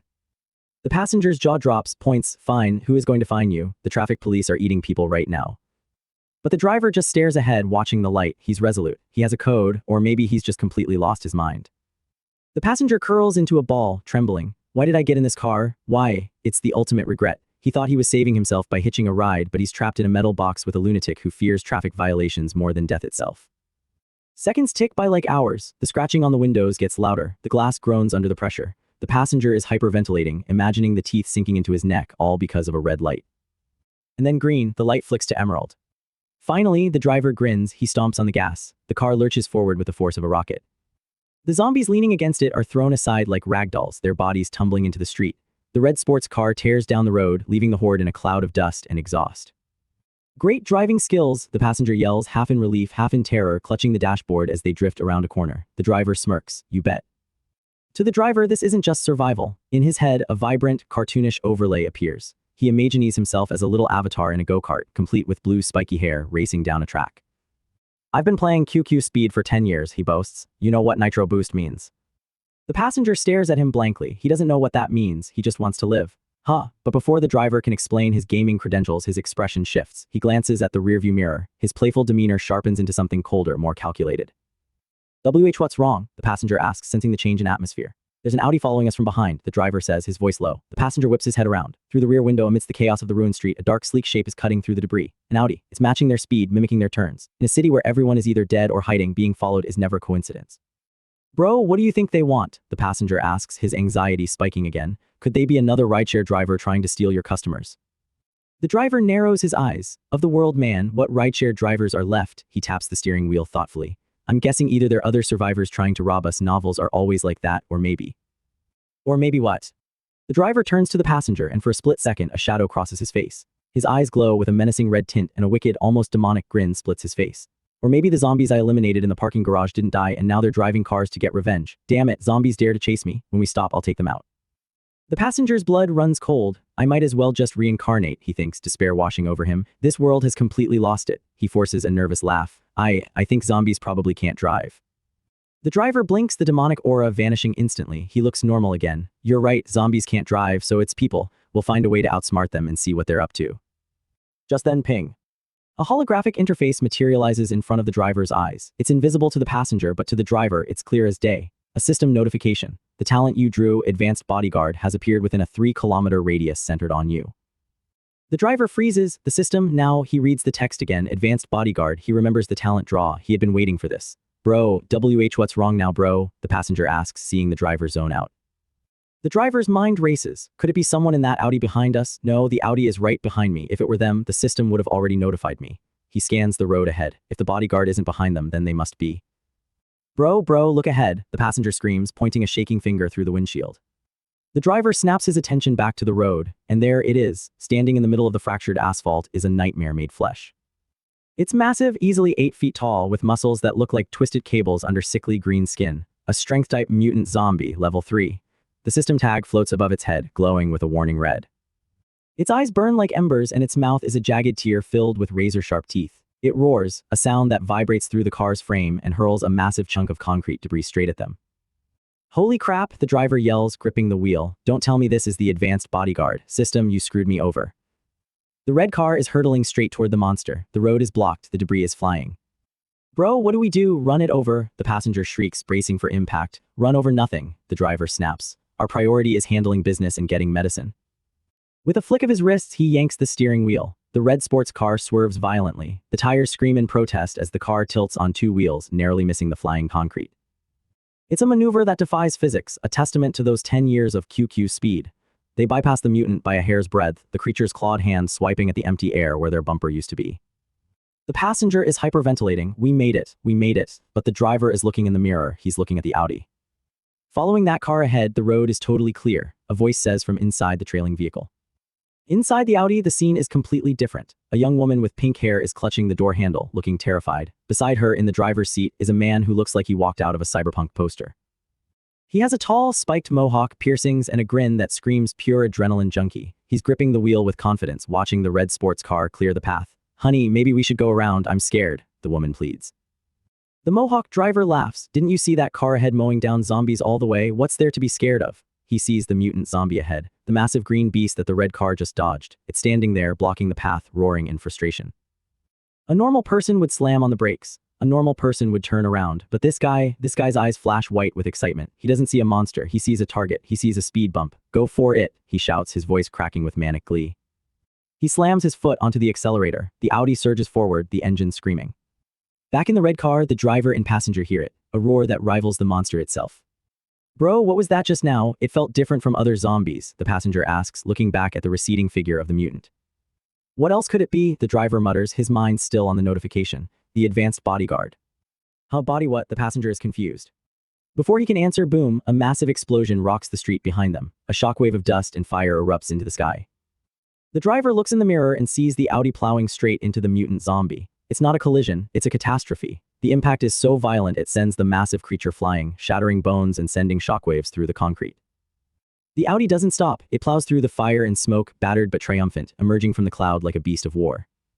The driver of the red car watches this, his eyes widening. That reckless aggression, that total disregard for safety, that raw power. Wait, the driver thinks, a realization dawning on him as he watches the punk in the Audi wipe out a level 3 mutant with his bumper. Is that my bodyguard?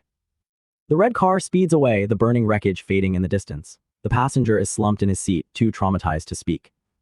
The driver grips the wheel, a new mix of excitement and apprehension bubbling in his chest. The apocalypse just got a lot more interesting. The system wasn't lying. The bodyguard is here, and he looks absolutely insane.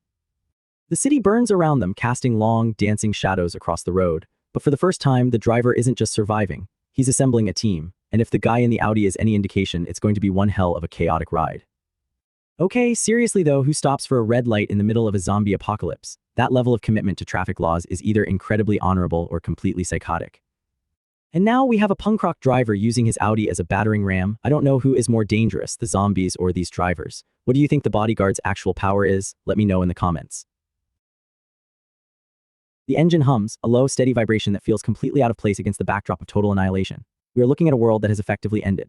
The sky is choked with dust, a bruised purple and gray canopy hanging over a city that looks like it's been chewed up and spit out by a god with a grudge. Buildings are hollowed out husks, their windows shattered like missing teeth, concrete skeletons reaching up in silent desperation.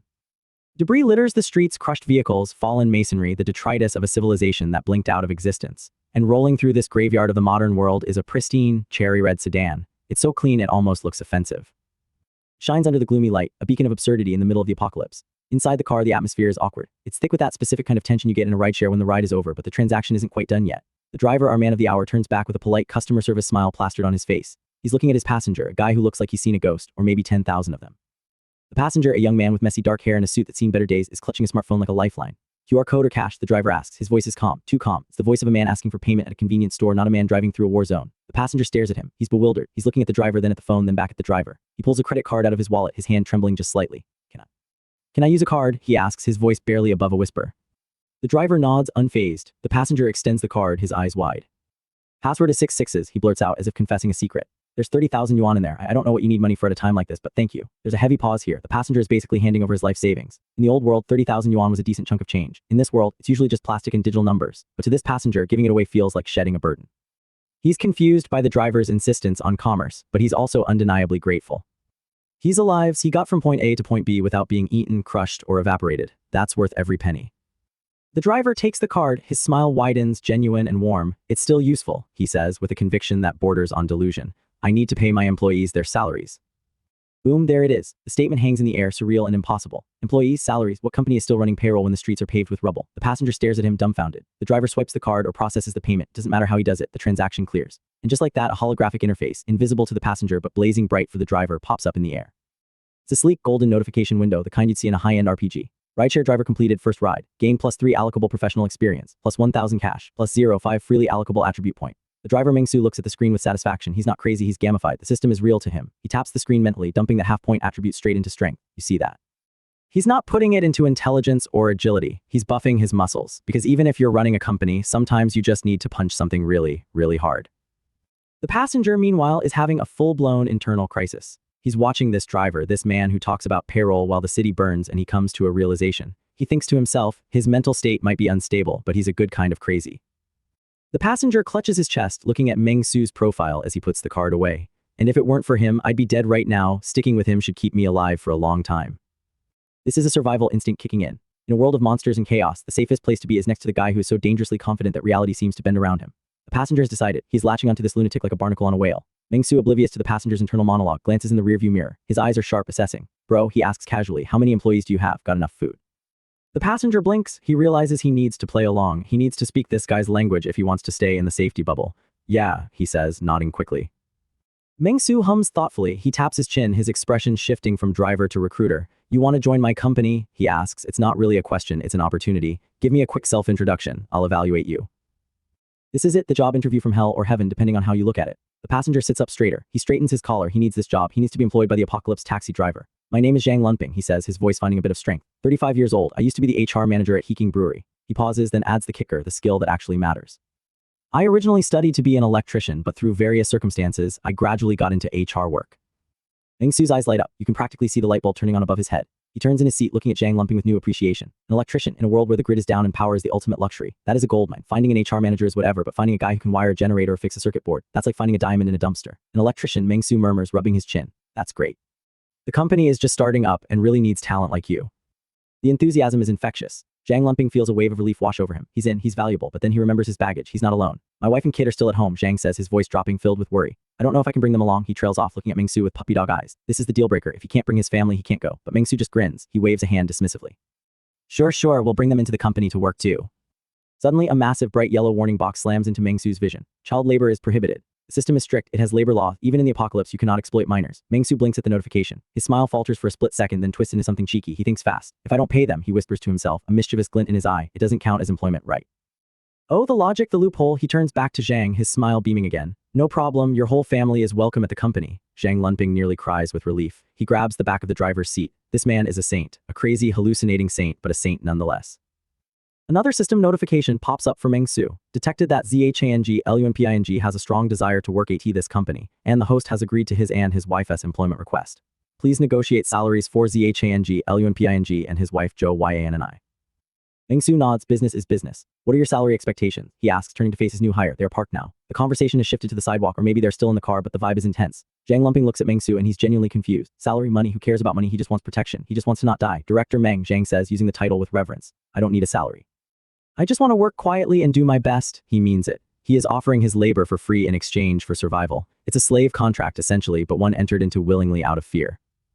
Mengsu's face drops. He looks shocked. He looks appalled. Please note, this company's employees have a minimum salary requirement. The system is forcing Mengsu to be a benevolent boss. He can't have unpaid interns. He can't have slaves. He stares at Zhang Lunping and then he gets angry. Not angry at Zhang, but angry at the principle of the thing. What do you think this company is? Mengsu snaps. A slave owner's construction crew or a feudal empire's dynasty? Zhang flinches. He didn't expect to get yelled at for working for free. Mengsu crosses his arms, looking righteous. As a modern company, employees should receive compensation based on their labor. He raises a finger, shouting at the ceiling of the car.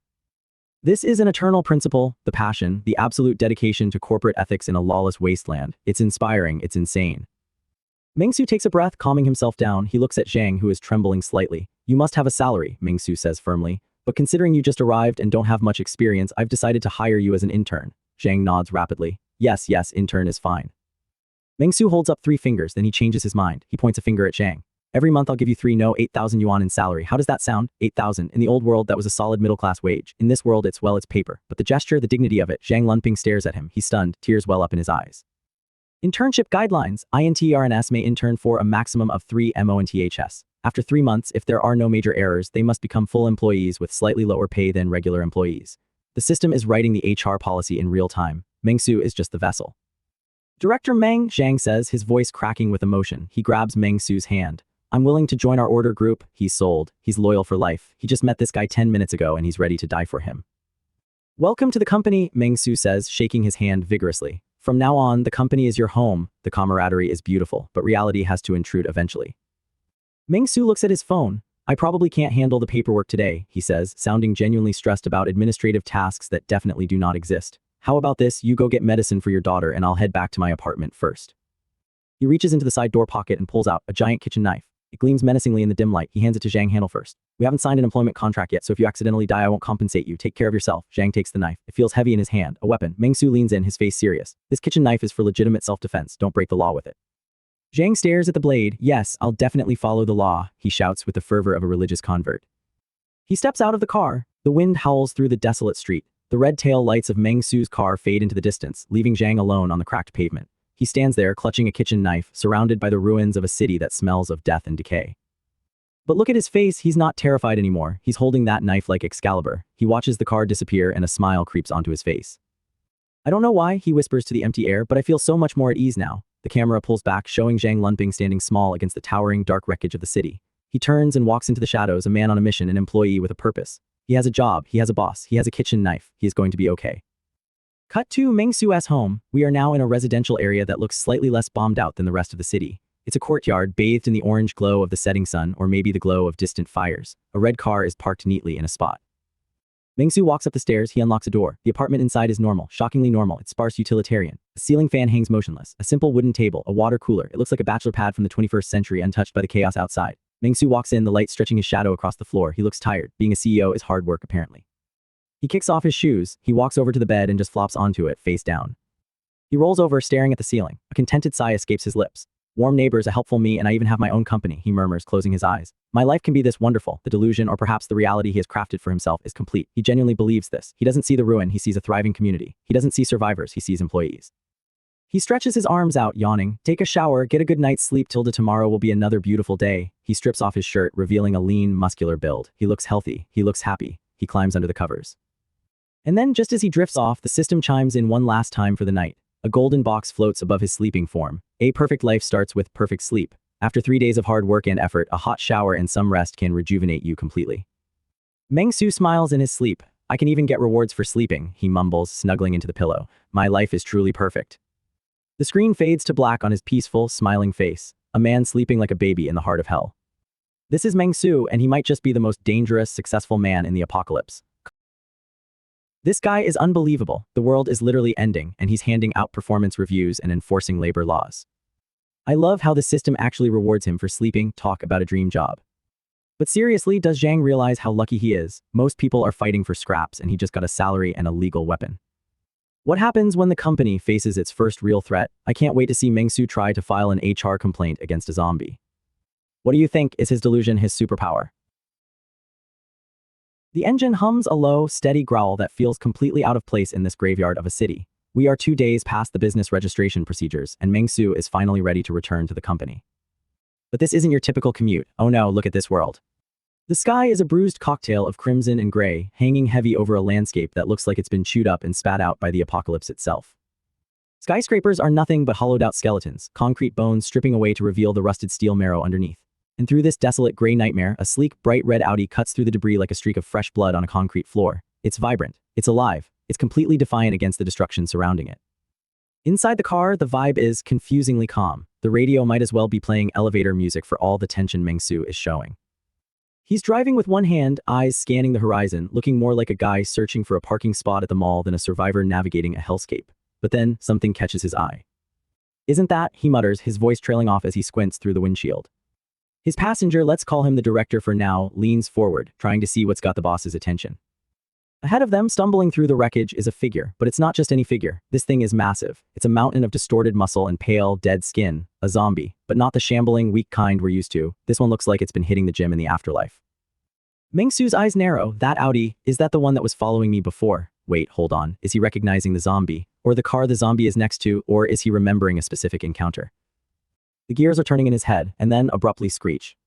He slams on the brakes. The red sports car skids to a halt, tires biting into the dust and rubble. The sudden stop nearly sends the director flying into the dashboard. Stop for a second, Meng-Su commands, already reaching for the door handle. The director is panicked. Oh, okay. He's sweating. You can hear the nervousness in his voice. Why are they stopping? Why here? Why now? They are in the middle of nowhere, surrounded by death, and Meng-Su just decided it's pit stop time. Meng-Su steps out of the car. The air is thick with dust. He looks casual, crisp white shirt, sleeves rolled up, looking like he's about to step into a board meeting. But the accessory he grabs, it's not a briefcase. It's a massive, red-handled fire axe. He walks around the front of the car, his gaze locked on the creature ahead. The zombie turns. Oh, this thing is terrified. It's huge, easily 7 feet tall if it stood up straight. Its skin is a sickly, pale yellow, stretched tight over bulging muscles. Its face is a skeletal nightmare, nose rotted away, teeth exposed in a permanent, ghastly grin. One eye is missing, the other glowing with a sinister red light. It's hunched over, knuckles dragging on the ground like a primal beast. That Audi, is that the one that was following me before? Meng-Su repeats almost to himself. He's trying to place the memory. This isn't fear, it's curiosity. The zombie roars a guttural sound that shakes the debris on the ground. It recognizes fresh meat. It lunges, but Meng-Su, he doesn't flinch. He doesn't even blink. Just rests the axe on his shoulder, looking at this monstrosity like it's a rude customer who cut in line. Looks like he's just lying here waiting for work. Meng-Su quips the sheer audacity. He's cracking jokes in the face of death. The director, peeking out from the safety of the car, is losing his mind. There are quite a few zombies wandering around. He stammers to himself, watching his new boss walk towards certain doom. What's Director Meng up to now? He sighs, gripping the steering wheel. Whatever. I'll just do what Director Meng does. I'll follow Director Meng. He's trying to convince himself. He's trying to find courage and blind loyalty because, let's be honest, logic left the building a long time ago. What do you think this guy is doing? The director asks, stepping out tentatively. Meng-Su doesn't answer immediately. He's too busy staring down the beast. Director Meng, I don't know. The zombie charges. It's fast for something that big. It closes the distance in a heartbeat, claws ready to tear flesh from bone. And Meng-Su moves. It's not a desperate scramble. It's a calculated, fluid motion. He swings the axe. Swoosh, the heavy blade cuts through the air with a terrifying whistle. Bam! The impact is seismic. Meng-Su doesn't just hit the zombie, he sends it flying. The sheer kinetic force behind that swing is insane. The zombie, this hulk of muscle and rage, is knocked back like a ragdoll. It crashes into the rubble, dust exploding around it. The director's jaw hits the floor. Strong, really strong, he screams internally. And pretty bumpy too. He's witnessing raw power that defies physics. This isn't just survival skills, this is superhero-level strength disguised in a business-casual outfit. Meng-Su stands over the fallen creature, tapping the axe handle against his palm. Hey buddy, how much have you made today? He asks the zombie. He's treating it like a gig worker. Oh, you're not waiting for work, you got hit by a car?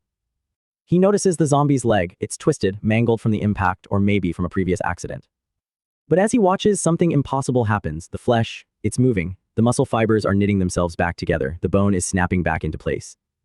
Hang in there, don't die yet, Meng-Su says, a cheerful smile on his face that is infinitely more terrifying than the zombie's snarl. This guy's leg seems to be healing, Meng-Su observes, leaning in closer, completely disregarding the danger. Though it's pretty slow, can zombies self-heal from injuries? He's not fighting anymore. He's studying. He's conducting a field experiment in the middle of a combat zone. The zombie, realizing its opponent isn't fleeing, lets out another ear-splitting shriek. Roar. Meng-Su looks annoyed. Don't rush me, can't you see I'm thinking? He taps his chin. This zombie definitely has something different about it compared to other zombies. Should I eliminate it and dissect it to study mutant zombies?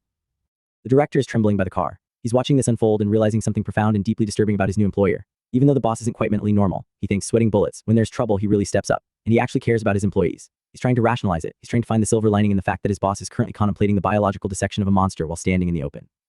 Meng-Su makes up his mind. The axe goes up again. This time, the atmosphere changes. The playful banter is gone. The air grows heavy with killing intent. The zombie senses it too. It tries to scramble back, but it's too late.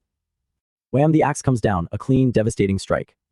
The scene is chaotic. Dust, debris, and the sheer force of the impact create a shockwave. Meng-Su is a whirlwind of destruction. He doesn't stop at one hit. He follows through, ensuring the threat is neutralized. The sound of metal hitting flesh and bone echoes through the empty street. It's brutal. It's efficient. It's the work of a professional cleaner, not a panicked survivor. When the dust settles, the zombie is down, permanently.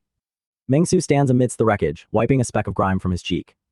He turns to the director, who is looking at him with a mix of awe and absolute horror. We didn't hit this zombie, Meng-Su explains, gesturing to the corpse with the bloody axe, but isn't what you're saying showing a bit of disregard for the law? The director blinks, confused. Didn't you say we wouldn't do illegal things? Meng-Su laughs. This isn't a person, it's a zombie.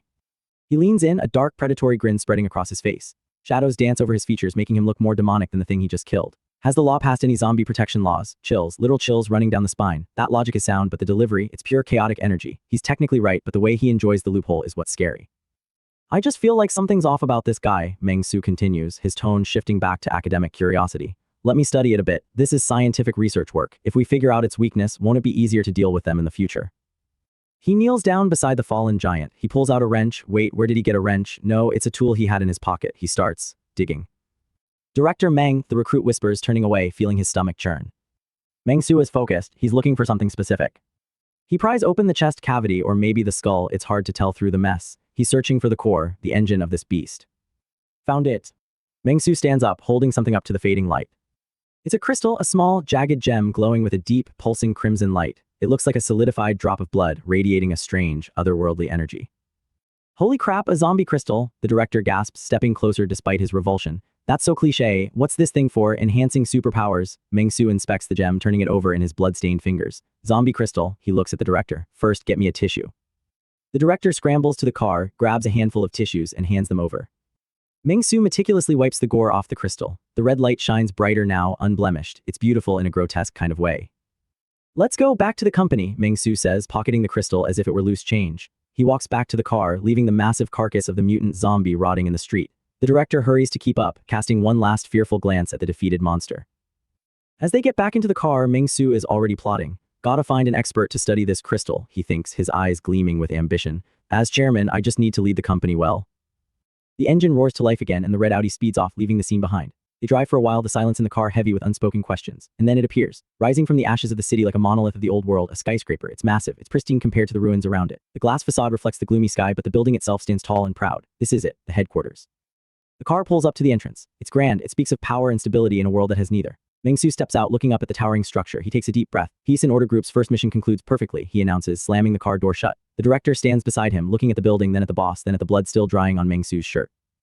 This business trip not only handled all the company's business registration procedures, but also added 3 technical talents and 1 senior consultant who will all report for work tomorrow. Meng-Su lists off his achievements like he's reading a quarterly report. Creating 4 new jobs for society in one go, this is truly a conscientious company, he declares with zero irony. The director stares at him. He stares at the conscientious company sign. He thinks about the zombie, he thinks about the axe, he thinks about the red crystal and the sheer madness he just witnessed. So I'm really going to find new employment in this kind of environment. The director thinks, a cold sweat breaking out on his forehead. My mental state probably isn't normal anymore either. He looks at Meng-Su's back as the chairman walks confidently toward the entrance. The director realizes there's no turning back. He has signed the contract, he has witnessed the power, and now he is part of the Peace and Order Group. But as they walk into the shadows of the lobby, you have to ask yourself, in a world gone mad, is the guy with the biggest axe the safest person to be around? Or is he just the most dangerous thing in the room? The crystal in Meng-Su's pocket pulses once faintly as if reacting to the building itself. What exactly is this company planning? And what does peace and order really mean when it's enforced by a man who dissects zombies on his lunch break? The doors close behind them. The mission is over. But the real work, the real madness, it's just beginning. Commentary, man, Ming Su is absolutely unhinged in the best way possible. Zombie protection lost. Seriously, that line had me rolling. It's hilarious how he treats a mutant boss fight like a minor inconvenience on a business trip. But that crystal, that's a game changer. Is it power, currency, or something worse? What do you guys think that red gem actually does? The world has ended. Civilization has collapsed. The dead walk the streets, hungry for flesh, and humanity is teetering on the brink of absolute extinction. But do you know what never dies? Do you know what force is stronger than the apocalypse itself? Corporate bureaucracy. That's right, ladies and gentlemen. Welcome to the end of the world, where the only thing scarier than a zombie eating your face is missing your quarterly performance review.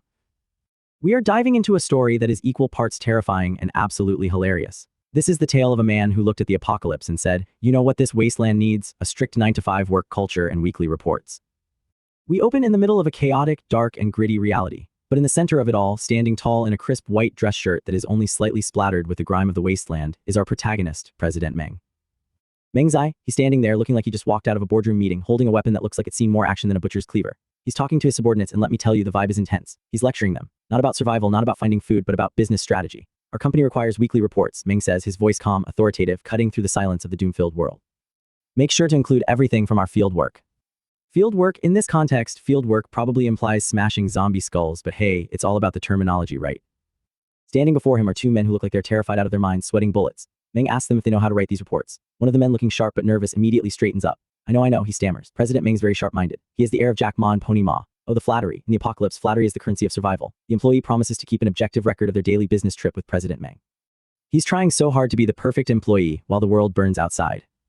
Meng's turns away, a look of cool disdain on his face. He's lost in his own thoughts, his own grand ambition. He's thinking about the titans of industry from the old world. One made money off women shopping online, the other made money off kids playing games. Meng looks down on them. Why? Because his vision is bigger. What I want, Meng thinks, his eyes gleaming with a dangerous light, is to earn everyone's money, from men and women to the young and the old alike.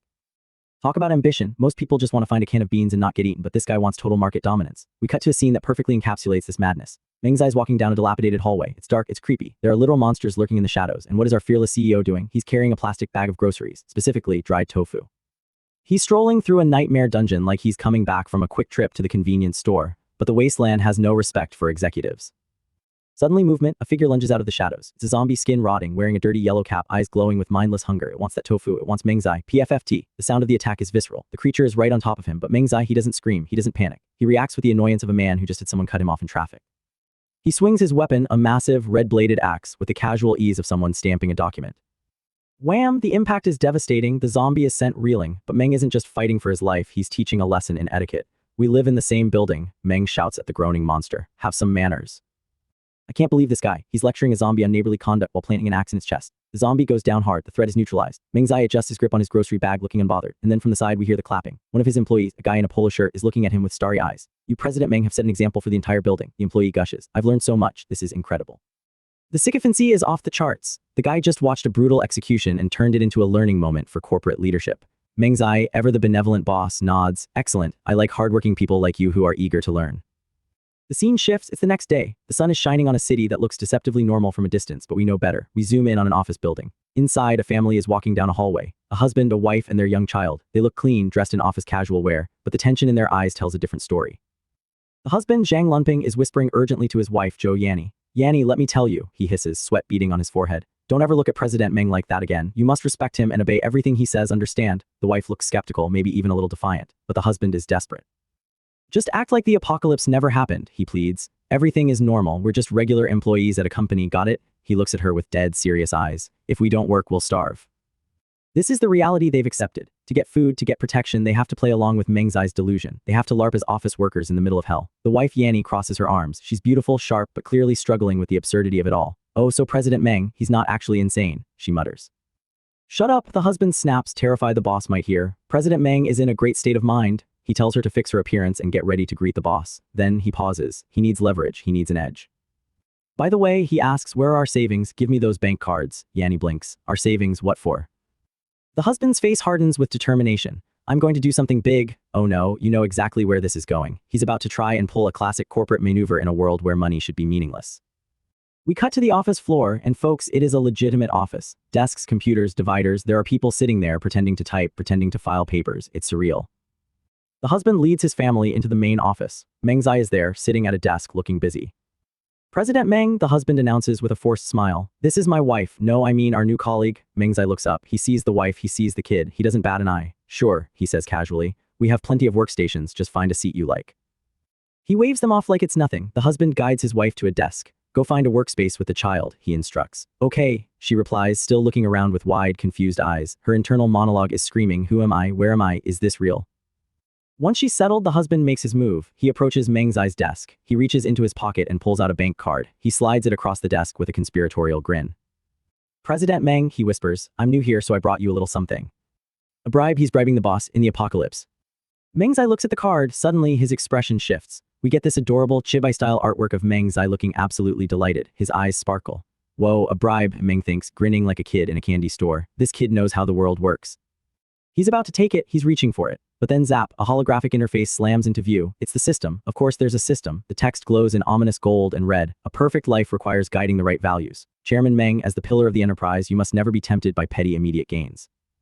The system isn't done, it gives him a mission. Scold the employee in front of you who wants to use the back door. Stop the company's unhealthy trends. If you accept, it will affect your chairman mission rating. Meng Zai's face falls. He looks at the card, he looks at the system, he looks absolutely crushed. Buddy, he thinks, staring at the invisible screen, it's the apocalypse. Why are you being so serious? But he has to play the game, he has to keep his rating up. So Meng Zai takes a deep breath and his face transforms into a mask of righteous indignation. He slams his hand on the desk. Zio Zhang, he bellows, pointing a finger at the terrified husband. How could you do this? I'm truly disappointed in you. The husband, Zhang, freezes. He looks like he's about to have a heart attack. He thought this was how the game was played. I've offended you, President Meng. Zhang cries out, bowing his head in shame. I'll reflect on this. I shouldn't have used bribery to get a promotion and a raise. I'm sorry. Meng Zai leans back in his chair, crossing his legs, acting the part of the benevolent but stern patriarch. It's good that you've realized your mistake. Don't let it happen again. From across the room, the wife Yanni watches this entire exchange. Her eyes are wide, she's sweating. Is our company actually legit? She thinks. She's starting to believe it. The madness is contagious. But Zhang isn't giving up. He wants security. He wants tenure. He leans in again. President Meng, about me becoming a permanent employee. Meng Zai smiles. It's a corporate smile. As long as you work hard and create value for the company, how could the company not make you a permanent employee? Work hard, Zio Zhang, Meng encourages him. I have full faith in you. But inside, Meng Zai's internal monologue is savage. He's looking at this desperate man and thinking he wants to be permanent after only 2 days. He's ambitious, but it's unrealistic. Meng Zai turns his attention to the business at hand. He calls out to another employee. Print out 2 employment contracts for Zhou Yanni and Zhang Lunping. Help them finish their onboarding. We are introduced to a stunning blonde woman sitting at a nearby desk. She looks like the quintessential highly competent secretary, but she looks frustrated. Boss, she says, turning around in her chair. The power is out. Because of that, I haven't finished half of my work. The power is out. Of course, the power is out. It's the end of the world. But Meng Zai does not accept excuses. He points a finger at her. If there's no power, then handwrite a copy. Keep it simple. The blonde woman looks incredulous. This is all a Mada University grad student can do. She complains. She's overqualified for this. She has a degree. Meng Zai is ruthless. Starting now, your salary will be adjusted. I feel like paying you 20,000 a month is too much of a loss. Your salary is now reduced to 10,000.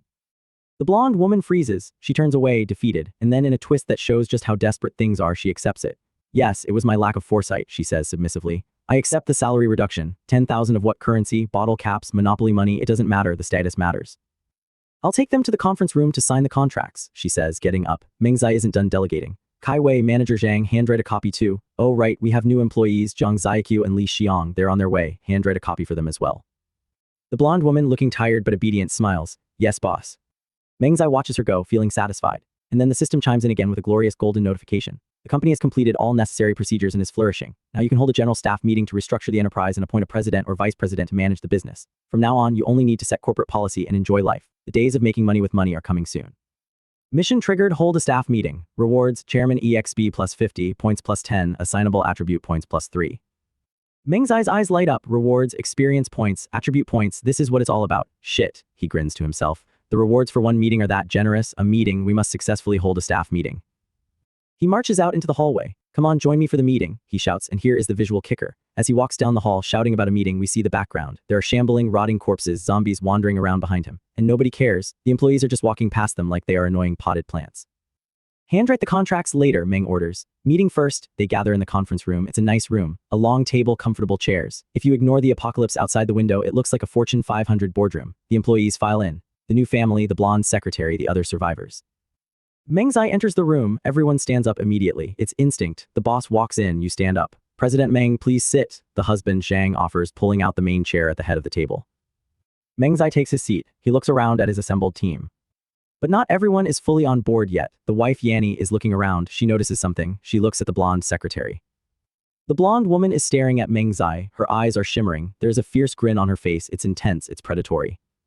Yanni is confused. Oh, she thinks. Then Meng Zai drops the ultimate luxury bomb. President Meng, have some tea, someone offers. Wait, Meng says, pulling a can out of nowhere. Have a Coke. A Coke and ice cold, sugary, carbonated Coca-Cola. In the wasteland, this is worth more than gold. This is the nectar of the gods. Yanni's eyes pop out of her head. Oh, look at the quality of our new employee. Meng praises the person who brought the drink. Top notch. They are all sitting there, sipping drinks while the world rots. But the real drama is happening under the surface. We focus on the blonde secretary. She is furiously sharpening a pencil with a knife. Scritch, scritch, scritch. Her eyes are burning with jealousy. She's looking at the new people. She's looking at Yanni. I'm the boss's favorite veteran employee, she thinks, her inner voice dripping with venom. Don't get too cocky. She stands up and walks over to Meng Zai. She starts massaging his shoulders. It's a power move. She's staking her claim. President Meng, she coos, you must be tired from your business trip. I'll give you a shoulder rub. Meng Zai just sits there, sipping his Coke, enjoying the attention.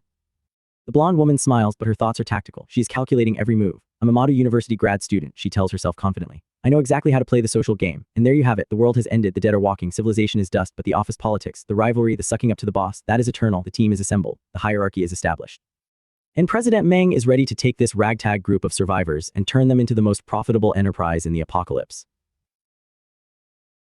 The manners scene. Telling a zombie to have manners while chopping it down is peak comedy. And the blonde secretary, she's terrifying. She's treating the apocalypse like an episode of The Office but with higher stakes. I honestly think she might be more dangerous than the zombies. Would you survive in this company or would you get fired permanently? Let me know in the comments.